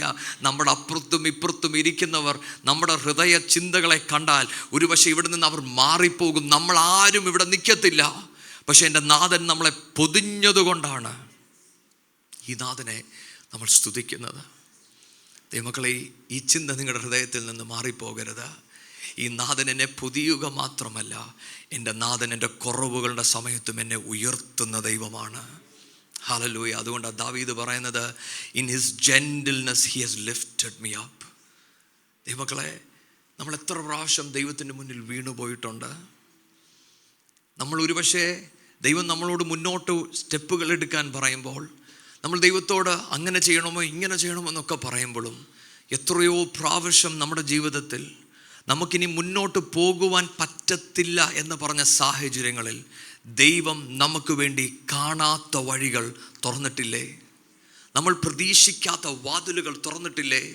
നമ്മുടെ നന്മ നോക്കിയല്ല ദൈവം ഇതൊന്നും തുറന്നത്, പിന്നെയോ അവൻ്റെ നന്മ, അവൻ്റെ വിശ്വസ്തത. ഹല്ലേലൂയ. ഇന്ന് നിങ്ങളോട് ഞാൻ ഒരിക്കൽ കൂടെ പറയട്ടെ, ഈ നാഥനെ ആശ്രയിക്കുവാൻ, നിങ്ങൾ ദൈവസന്നിധിയിൽ സമർപ്പിക്കുവാൻ ഈ വചനം കാരണമാകട്ടെ എന്ന് ഞാൻ പ്രാർത്ഥിക്കുന്നു. വില്യം ക്യാരിയെക്കുറിച്ച് നിങ്ങളെല്ലാവരും കേൾക്കുകയും വായിക്കുകയും ചെയ്തിട്ടുള്ളതാണ്. വില്യം ക്യാരിയുടെ ജീവിതത്തിൽ നമുക്കെല്ലാവർക്കും അറിയാം, താൻ ട്രാൻസ്ലേഷൻ ചെയ്യുന്ന ഒരു സമയത്ത് തൻ്റെ ആ പ്രിൻറ്റിങ് പ്രസ് കത്തിപ്പോയി. ആ സമയത്ത് ഇങ്ങനെ പറയുന്നത്, ആ പ്രസിൻ്റെ അകത്ത് ഡിക്ഷണറികളും ഒരുപാട് ട്രാൻസ്ക്രിപ്റ്റ്സും ഒക്കെ ഉണ്ടായിരുന്നു. ഏതാണ്ട് 10 വർഷത്തോളം താൻ അധ്വാനിച്ച ആ ട്രാൻസ്ലേഷൻസ് അതിൻ്റെ അകത്ത് അന്ന് കത്തിപ്പോയി. പക്ഷെ അന്ന് ആ നെക്സ്റ്റ് ഡേ, അല്ലെങ്കിൽ ആ വരുന്ന ഞായറാഴ്ച താൻ പ്രസംഗിച്ച പ്രസംഗം എന്താണെന്നറിയാമോ? Be still and know that I am God. Hallelujah. ഞാൻ പറഞ്ഞത് നിങ്ങൾക്ക് മനസ്സിലാവുന്നുണ്ടോ? തൻ്റെ ജീവിതത്തിൽ അത് ഏറ്റവും വേദനാജനകമായ ഒരു കാലഘട്ടം. അതിന് മുന്നിൽ താൻ പെറുപെറുക്കുകയല്ല, താനിങ്ങനെ പറഞ്ഞു, യഹോവ ആരെന്നറിഞ്ഞ് മിണ്ടാതിരിപ്പീൻ. തൻ്റെ 2 പോയിന്റ് എന്താണെന്നറിയാമോ? ദൈവം ഇതാ ഇങ്ങനെയാണ് ആഗ്രഹിച്ചതെങ്കിൽ അതിൽ ഞാൻ എന്നെ സമർപ്പിക്കും. 10 വർഷം താൻ 10 വർഷം അധ്വാനിച്ചത് ചാമ്പലായിപ്പോയി. പക്ഷെ ആ മനുഷ്യൻ പതറിയില്ല. ദൈവമക്കളെ, നമ്മളിങ്ങനെയുള്ള ഭക്തന്മാരെ കുറിച്ച് ഇന്നും നമ്മൾ ഓർക്കുന്നത് എന്തുകൊണ്ടാണെന്നറിയാമോ? അവരുടെ വിശ്വാസത്തിൽ അവർ ഉറച്ചു നിന്നു. അവർ കഷ്ടതയും പ്രയാസവും കണ്ടിട്ട് അവർ മടങ്ങിപ്പോയില്ല.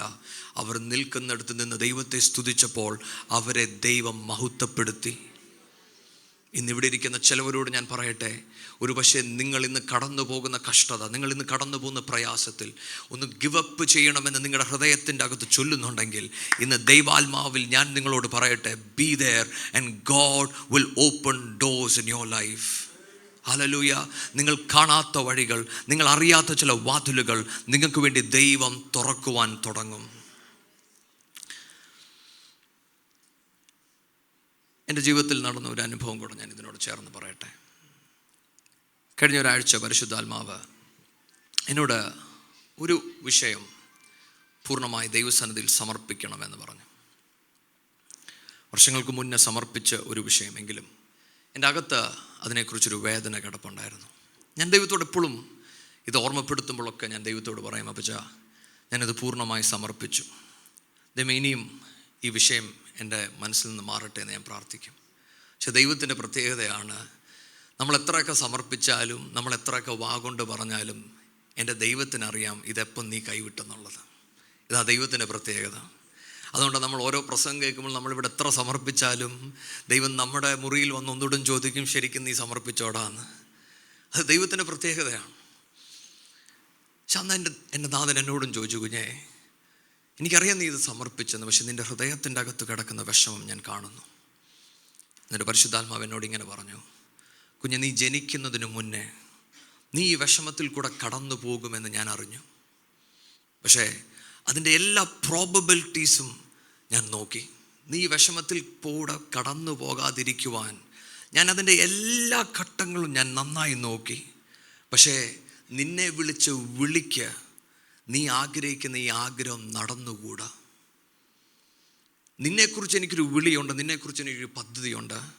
അത് നിവൃത്തീകരിക്കണമെങ്കിൽ നീ ആഗ്രഹിക്കുന്ന പോലെ കാര്യങ്ങൾക്ക് പോകുവാൻ പറ്റത്തില്ല. ഇന്നിവിടെ ഇരിക്കുന്ന ചിലവരോട് ഞാൻ പറയട്ടെ, നിങ്ങൾക്കൊരാഗ്രഹമുണ്ട്, നിങ്ങൾക്കൊരു സ്വപ്നമുണ്ട്, നിങ്ങൾക്കൊരു വിഷയമുണ്ടായിരിക്കാം.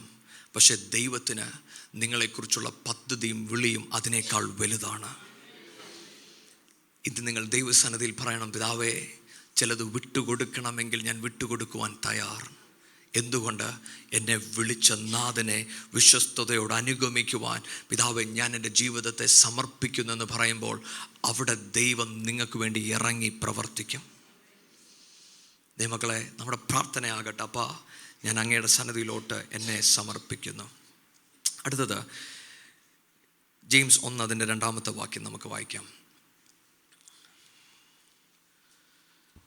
എൻ്റെ സഹോദരന്മാരെ, നിങ്ങൾ വിവിധ പരീക്ഷകളിൽ അകപ്പെടുമ്പോൾ നിങ്ങളുടെ വിശ്വാസത്തിൻ്റെ പരിശോധന സ്ഥിരത ഉളവാക്കുന്നുവെന്ന് അറിഞ്ഞ് അത് അശേഷം സന്തോഷം എന്നെണ്ണുവീൻ. സന്തോഷം എന്ന് എണ്ണുവീൻ. അപ്പോൾ അടുത്തത്, നമ്മൾ ഈ കഷ്ടതയും പ്രയാസത്തിൽ കൂടെ ഒക്കെ കടന്നു പോകുമ്പോൾ തിരുവചനം പറയുവാണ്, നമ്മൾ എങ്ങനെയുള്ളവരായിരിക്കണം? നമ്മൾ സന്തോഷിക്കണം. നമ്മൾ എത്ര വലിയ ആത്മീയനായാലും, നമ്മൾ എത്ര പ്രാർത്ഥിച്ചാലും, ഒരുപക്ഷെ അന്ന് രാവിലെ ദൈവം നമുക്കൊരു ദർശനം തന്നാലും ആ പ്രശ്നം വരുന്ന ദിവസം നമ്മുടെ അകത്തിരിക്കുന്ന വിശ്വാസം മൊത്തം ഒഴുകിപ്പോകും. അത് നമ്മുടെ ഹൃദയത്തിൻ്റെ അകത്ത് എപ്പോഴും ഉണ്ടായിരിക്കണം. ചിലപ്പോഴൊക്കെ നമുക്കൊരു ചിന്തയുണ്ട്, ഭയങ്കര വലിയ ആത്മീയനാണെങ്കിൽ ഏത് പ്രശ്നവും ഞാനും കടന്നു പോകുമെന്നില്ല.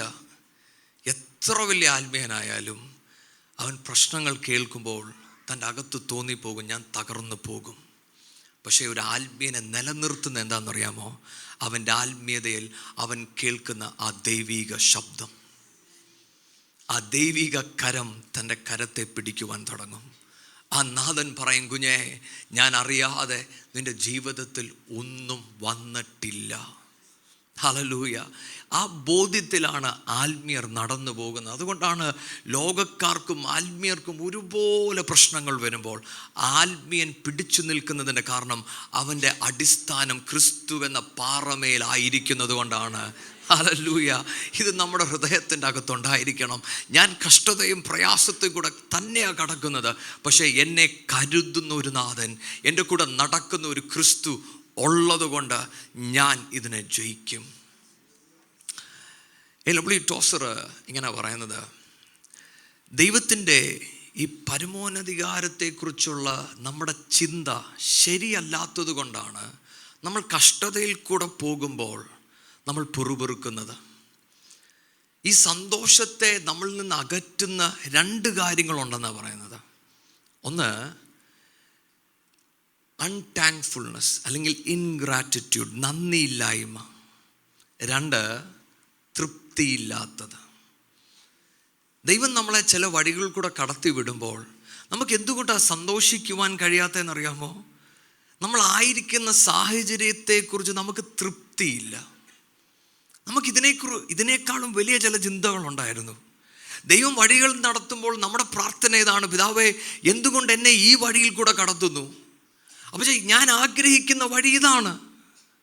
അപ്പം നമ്മുടെ ഹൃദയത്തിൻ്റെ അകത്ത് എപ്പോഴും ചിന്ത ഇതാണ്, അപ്പോൾ ഇതല്ല എനിക്ക് വേണ്ടത്, എനിക്ക് മറ്റേത് വേണം. അതുകൊണ്ട് തന്നെ നമ്മൾ ദൈവത്തെ സ്തുതിക്കുന്നില്ല. ഈ വൈതലേ, നമ്മൾ ദൈവത്തെ സ്തുതിച്ചില്ലെങ്കിൽ നമ്മളിൽ നിന്ന് ദൈവിക സന്തോഷം നഷ്ടപ്പെടും. ഇതുകൊണ്ടാണ് പൗലോസ് പറയുന്നത്, ആ വാക്യം നമുക്കൊന്ന് വായിക്കാം. ഫിലിപ്പിയർ 4 അതിൻ്റെ 10 തൊട്ട് 13 വരെയുള്ള വാക്യങ്ങൾ. നിങ്ങൾ പിന്നെയും എനിക്ക് വേണ്ടി വിചാരിപ്പാൻ തുടങ്ങിയതിനാൽ ഞാൻ കർത്താവിൽ വളരെ സന്തോഷിച്ചു.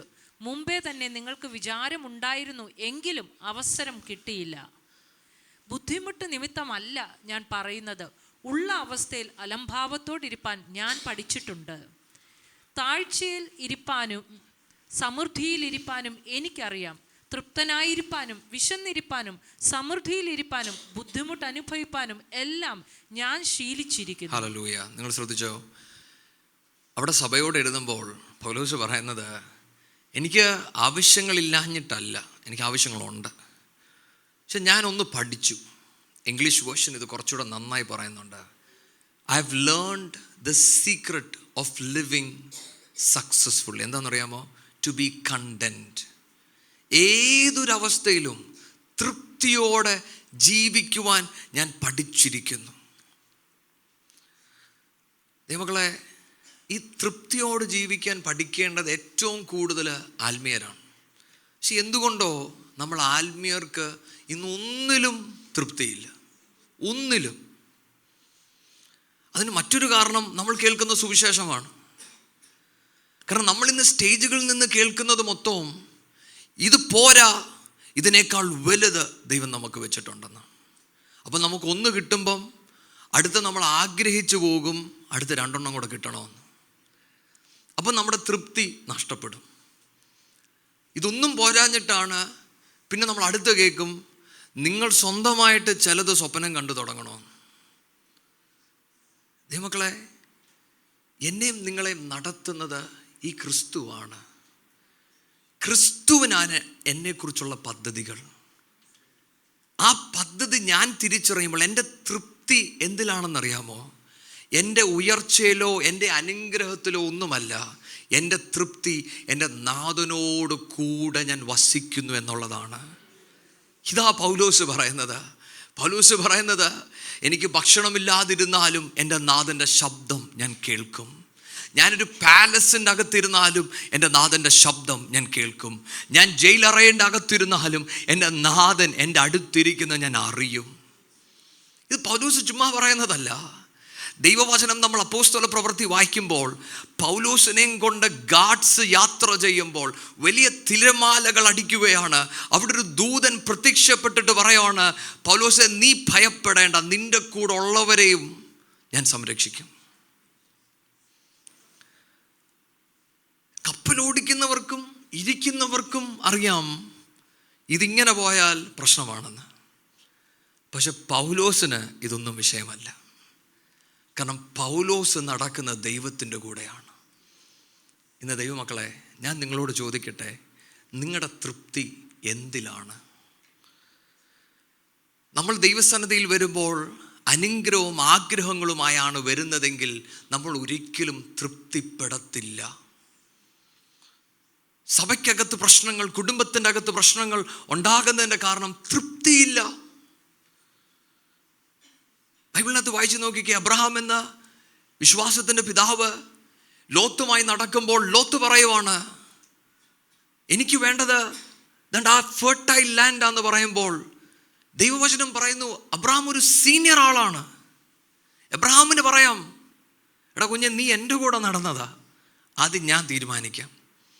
അങ്ങനൊന്നും അബ്രഹാം പറഞ്ഞില്ല. അബ്രഹാം പറഞ്ഞു, നിനക്കെന്തു വേണോ അത് നീ എടുത്തോ. അതേ വചനത്തിൽ ഇങ്ങനെ എഴുതിയിരിക്കുന്ന, അബ്രഹാം തൻ്റെ കണ്ണുകൾ ഉയർത്തി. കാരണം തൻ്റെ തൃപ്തി വലിയവനായ ദൈവത്തിൽ നിന്ന് വരുന്നു. ഇന്നിവിടെ ഇരിക്കുന്ന ചിലവരോട് ഞാൻ ദൂത് പറയട്ടെ, ഒരുപക്ഷെ നിങ്ങൾ ഈ ക്രിസ്തുവിനെ അനുഗമിക്കുമ്പോൾ, പലതും വിട്ട് നിങ്ങൾ യാത്ര ചെയ്യുമ്പോൾ, നിങ്ങൾക്ക് വേണ്ടി കരുതുന്നത് വലിയവനായ ദൈവമാണ്. നിങ്ങളുടെ കൂടിരിക്കുന്ന പലരും അവർക്കിഷ്ടമുള്ളത് പലതും പിടിച്ചടക്കുമ്പോൾ, നിങ്ങളൊരു പൊട്ടനെ പോലെ നിങ്ങൾ ഇറങ്ങിപ്പോകുമ്പോൾ നിങ്ങൾക്ക് തോന്നും എൻ്റെ ജീവിതത്തിൽ എല്ലാം നഷ്ടപ്പെട്ടു എന്ന് തോന്നിയാലും എനിക്ക് നിങ്ങളോടൊരു ദൂത് പറയുവാനുണ്ട്. സ്വർഗസ്ഥനായ പിതാവ് നിങ്ങൾക്ക് വേണ്ടി കരുതും. ഹല്ലേലൂയ. ദൈവമക്കളെ, ഈ ബോധ്യം നിങ്ങളുടെ ഹൃദയത്തിൻ്റെ അകത്തുണ്ടാകണം. ഈ ദൈവത്തിനോട് ചേർന്ന് നടക്കുമ്പോൾ ഇതാ നമ്മുടെ ഏറ്റവും വലിയ അനുഭവം. അടുത്തത് റോമർ 1 അതിൻ്റെ 21 വാക്യം. റോമർ 1 അതിൻ്റെ 21 വാക്യം. അവർ ദൈവത്തെ അറിഞ്ഞിട്ടും അവനെ ദൈവമെന്ന് ഓർത്ത് മഹത്വീകരിക്കുകയോ നന്ദി കാണിക്കുകയോ ചെയ്യാതെ തങ്ങളുടെ നിരൂപണങ്ങളിൽ വ്യർത്ഥരായി തീർന്നു. അവരുടെ വിവേകമില്ലാത്ത ഹൃദയം ഇരുണ്ടുപോയി. ആമേൻ. ഞാൻ ഈ ദൈവവചനം ധ്യാനിക്കുമ്പോൾ പരിശുദ്ധാത്മാവ് എന്നെ കൊണ്ടുപോയ ചില ഭാഗങ്ങളാണ് ഞാൻ നിങ്ങളോടൊപ്പം ഷെയർ ചെയ്യുന്നത്. ദൈവമക്കളെ, നമ്മൾ നന്ദിയില്ലാത്തവരായി മാറിയാൽ നമ്മുടെ വിവേകം കെട്ടുപോകും. നമ്മുടെ ജീവിത യാത്രയ്ക്കകത്ത്, ഇതുകൊണ്ടാണ് ഞാൻ പറഞ്ഞത്, നമ്മൾ തൃപ്തി ഉള്ളവരാകുവാൻ നമ്മൾ പഠിക്കണം. നമ്മൾ തൃപ്തി ഇല്ലാത്തവരായി മാറിയാൽ നമ്മുടെ വിവേകം കെട്ടുപോകുക എന്ന് പറഞ്ഞാൽ നമ്മുടെ മനസ്സിൽ നമ്മൾ വലിയ വിവേകിയും ദൈവത്തിൻ്റെ മുന്നിൽ നമ്മളൊന്നുമില്ലാത്തവനുമായി മാറും. ഇതാ കെട്ടുപോകുക എന്ന് പറഞ്ഞാൽ. നമ്മുടെ വിവേകം ഉണരുമ്പോൾ നമുക്ക് പറ്റുന്ന എന്താണെന്നറിയാമോ? നമ്മൾ ദൈവത്തിൽ ആശ്രയിക്കും. കാരണം നമ്മൾ തിരിച്ചറിഞ്ഞു, ഞാൻ ചിലത് ചെയ്താൽ അത് ശരിയാകത്തില്ല. പക്ഷെ നിങ്ങൾ നന്ദിയില്ലാത്തവരായി മാറുമ്പോൾ, നിങ്ങളുടെ വിവേകം കെട്ടുപോയി, നിങ്ങൾക്ക് നിങ്ങളുടേതായ ചില തീരുമാനങ്ങൾ നിങ്ങൾ എടുക്കുവാൻ തുടങ്ങുമ്പോൾ അത് നിങ്ങളുടെ ജീവിതത്തെ ബാധിക്കുവാൻ തുടങ്ങും. അത് പിന്നത്തേൽ അത് വലിയ ശാപത്തിന് കാരണമാകും. അത് വരാതിരിക്കുവാൻ ദൈവസന്നിധിയിൽ നമുക്ക് പ്രാർത്ഥിക്കാം. അടുത്തൊരു വാക്യം കൂടെ നമുക്ക് വായിക്കാം. ഹോശേയ 4 അതിൻ്റെ 6 തൊട്ട് 8 വരെയുള്ള വാക്യങ്ങൾ.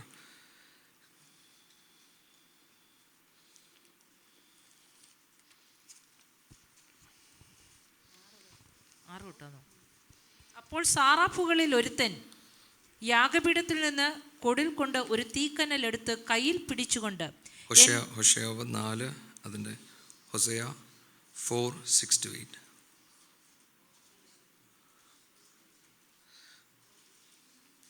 പരിജ്ഞാനമില്ലായ്കയാൽ എൻ്റെ ജനം നശിച്ചു പോകുന്നു. പരിജ്ഞാനം ത്യജിക്കൊണ്ട് നീ എനിക്ക് പുരോഹിതനായിരിക്കാതെ വണ്ണം ഞാൻ നിന്നെയും ത്യജിക്കും. നീ നിന്റെ ദൈവത്തിൻ്റെ ന്യായപ്രമാണം മറന്നു കളഞ്ഞതുകൊണ്ട് ഞാനും നിന്റെ മക്കളെ മറക്കും. അവർ പെരുകും തോറും എന്നോട് ഏറെ പാപം ചെയ്തു. ഞാൻ അവരുടെ മഹത്വത്തെ ലജ്ജയായി മാറ്റും. അവർ എൻ്റെ ജനത്തിൻ്റെ പാപം കൊണ്ട് ഉപജീവനം കഴിക്കുന്നു, അവരുടെ അകൃത്യത്തിനായിട്ട് ആഗ്രഹിക്കുന്നു. ആമേൻ. അവിടെ നിങ്ങൾ ശ്രദ്ധിച്ചോ? പരിജ്ഞാനമില്ലായാൽ എൻ്റെ ജനം നശിച്ചു പോകുന്നു.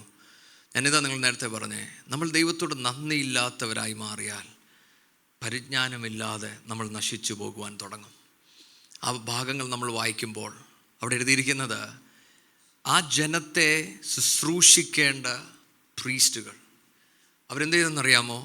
അവർ ജനത്തോട് പറഞ്ഞു, നിങ്ങൾ എത്ര പാപം ചെയ്താലും അത് കുഴപ്പമില്ല. എന്താ കാര്യം? അവർക്ക് ജനം പാപം ചെയ്യും തോറും അവർക്ക് നേട്ടങ്ങൾ കൂടി.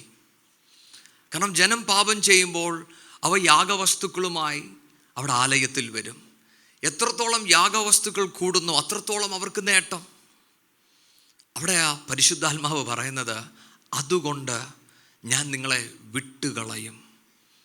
ഞാൻ എന്തിനാ ഇത് പറയുന്നതെന്നറിയാമോ?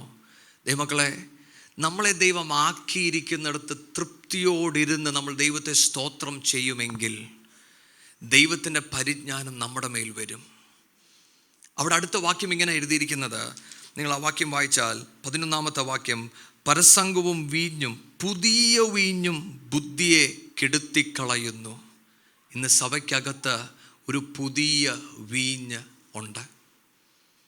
എന്തുകൊണ്ടാണ് ഈ പുതിയ വീഞ്ഞ് വെളിപ്പെടുന്നതെന്നറിയാമോ? കാരണം ഇരിക്കുന്നവർക്ക് തൃപ്തിയില്ല. ക്രൂശെടുത്ത് അനുഗമിക്കുന്ന ശിഷ്യന്മാർക്ക് ഇന്ന് അത് മാത്രം പോരാ. അവരുടെ ആഗ്രഹങ്ങൾ വലുതാണ്, അവരുടെ സ്വപ്നങ്ങൾ വലുതാണ്. ഈ ദൈവവചനം നമ്മളെ പഠിപ്പിക്കുന്നത് നമ്മുടെ ആഗ്രഹങ്ങളും സ്വപ്നങ്ങളും ക്രൂശിക്കണമെന്ന് പഠിപ്പിക്കുമ്പോൾ അതിനെ പിന്തുടരുവാൻ നമ്മൾ ആഗ്രഹിക്കുമ്പോൾ ഒരു പുതിയ വീഞ്ഞ് സഭയ്ക്കകത്ത് വെളിപ്പെടും.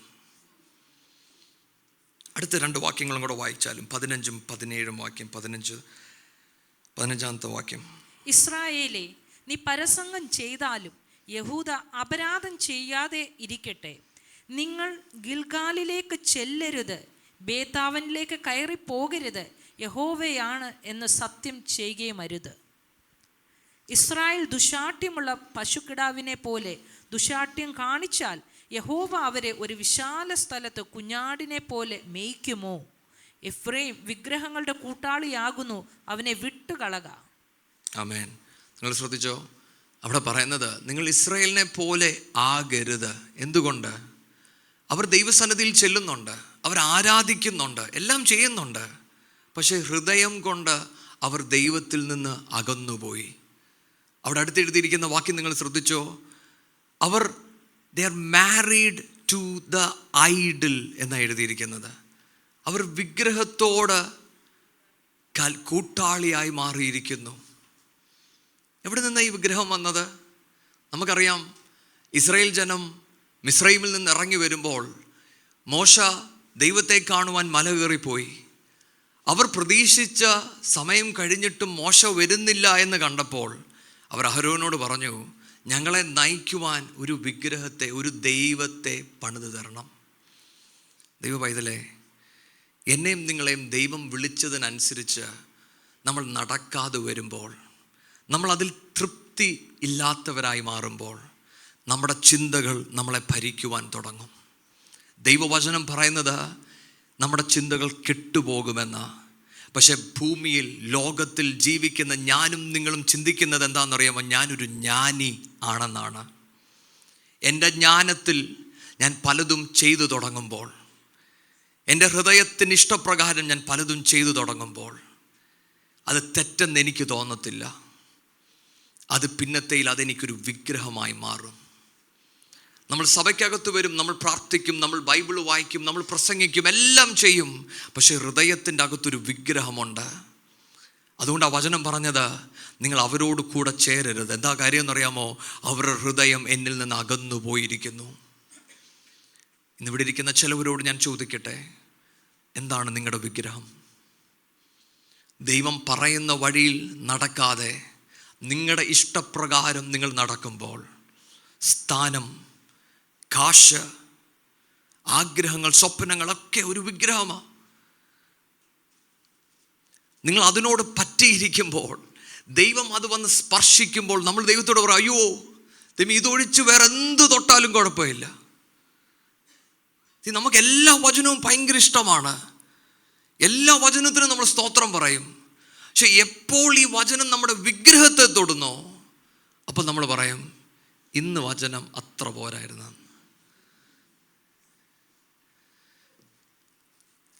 സഭയിൽ വരുന്ന നമ്മുടെ ഒരു പ്രത്യേകത, ബാക്കി എല്ലാവരുടെയും ഹൃദയത്തിൽ ഇരിക്കുന്ന വിഗ്രഹത്തെക്കുറിച്ച് നമുക്കൊരു ബോധ്യമുണ്ട്, നമ്മുടെ ഒഴിച്ച്.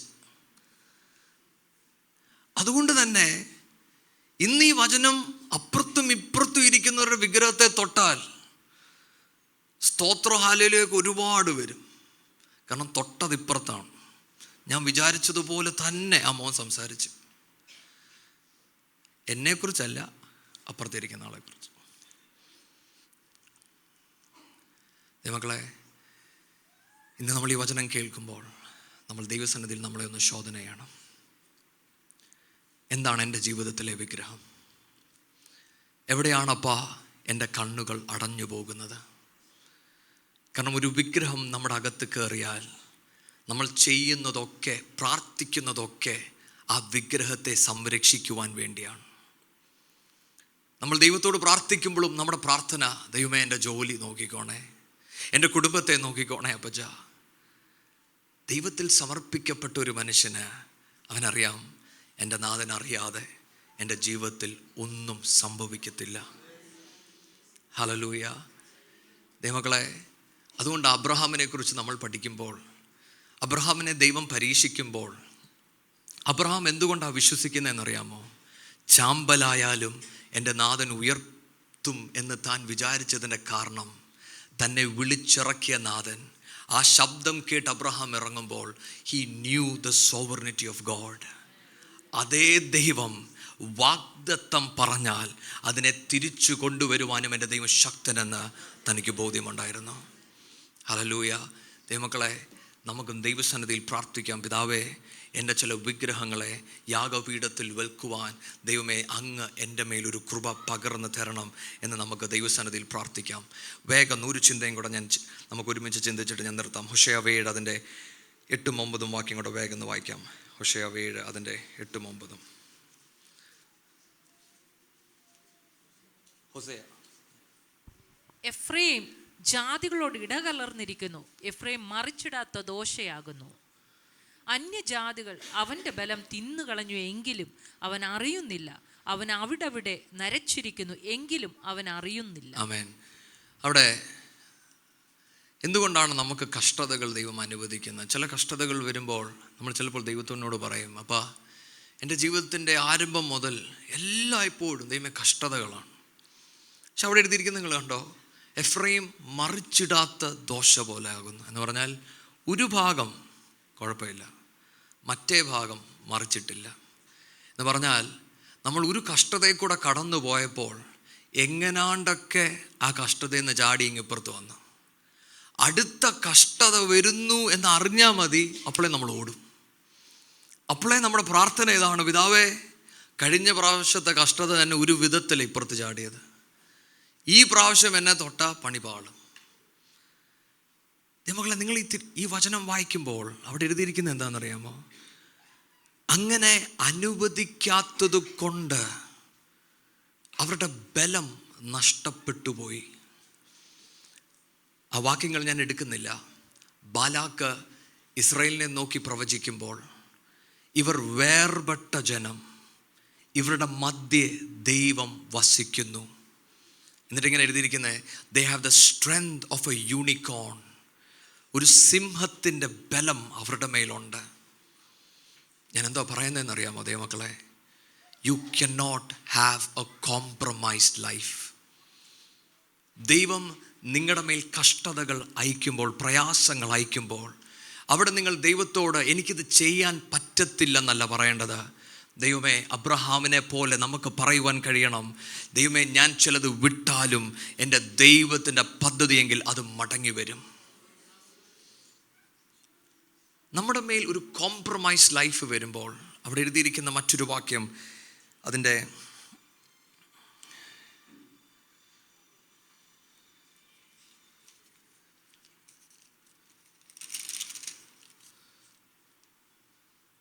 11 വാക്യം കൂടെ വായിക്കാം. 7:11. എഫ്രൈം ബുദ്ധിയില്ലാത്ത പൊട്ടപ്രാവ് പോലെ ആകുന്നു. കണ്ടോ? ബുദ്ധിയില്ലാത്ത പൊട്ടപ്രാവ് പോലെ ആകുന്നു. അപ്പോൾ അതിന് ബലമില്ല, ചിന്തിക്കുവാനും കഴിയത്തില്ല. ഈ വചനം പരിശുദ്ധാത്മാവ് എനിക്ക് കുറച്ചുകൂടെ തുറന്നത് കഴിഞ്ഞ ദിവസം ഞാൻ എൻ്റെ ഒരു കസിനോട് സംസാരിക്കുമ്പോൾ, എൻ്റെ കസിൻ ഇങ്ങനെ പറയായിരുന്നു, അച്ഛാ, ഞാനൊരു സ്വപ്നം കണ്ടു. സ്വപ്നം ഇതാണ്: ഒരു 2-3 പാമ്പുകൾ, ഭയങ്കര തിളക്കമുണ്ട് ഈ പാമ്പിന്.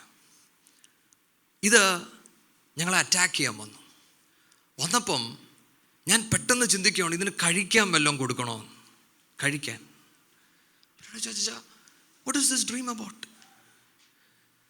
അപ്പോഴാണ് പരിശുദ്ധാത്മാവ് എനിക്ക് ഈ ചിന്ത എൻ്റെ ഹൃദയത്തിൽ തുറന്നു വന്നത്. ഒരു പാമ്പിനെ കണ്ടാൽ നമ്മളെന്താ പെട്ടെന്ന് ചെയ്യുന്നത്? എങ്ങനെയും അടിച്ചു കൊല്ലണം, ഇല്ലേ? അതിനെപ്പോഴാണ് നമ്മൾ ഭക്ഷണം കൊടുക്കുന്നത്? ഒരു പാമ്പ് കടിക്കാൻ വരുമ്പോൾ എന്നാൽ ഇതിന് തീറ്റ വല്ലതും കൊടുക്കാമെന്ന് ചിന്തിക്കുന്നത് എവിടാ? കണ്ടോ?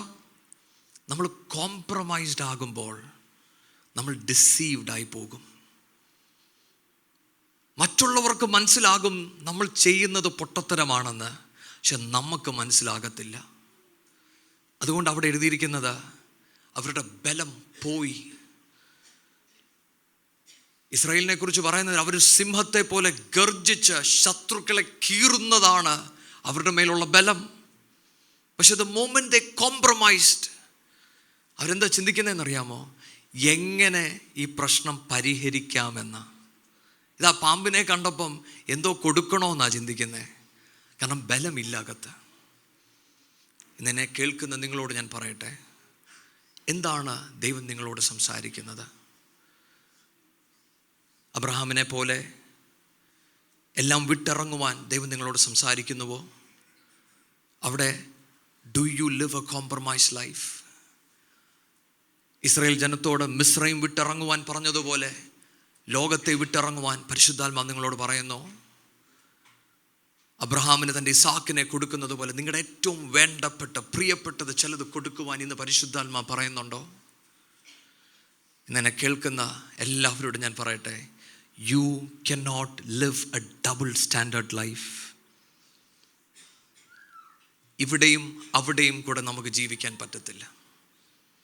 അങ്ങനെ നിങ്ങൾ ജീവിച്ചാൽ ഞാൻ ഈ പറഞ്ഞ വചനം നമ്മുടെ ജീവിതത്തിലുണ്ടാകും.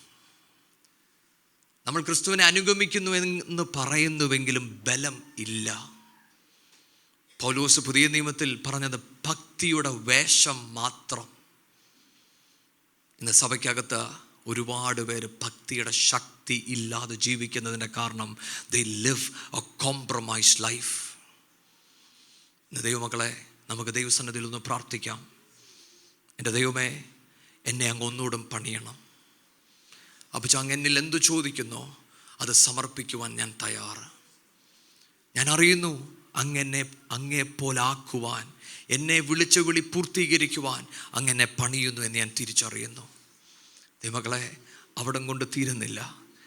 യാക്കോബിൻ്റെ ലേഖനത്തിൽ ഇങ്ങനെ എഴുതിയിരിക്കുന്നത്, കഷ്ടത ജയിച്ച മനുഷ്യന് ദൈവം ജീവൻ്റെ കിരീടം വെച്ചിരിക്കുന്നു. ഹല്ലേലൂയ.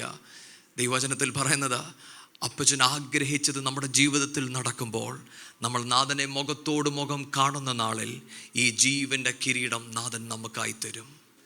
ഇത് ദൈവസന്നിധിയിൽ നമുക്ക് പ്രാർത്ഥിക്കാം. പിതാവേ, ഞാൻ എന്നെ തന്നെ ഒരിക്കൽ കൂടെ സമർപ്പിക്കുന്നു.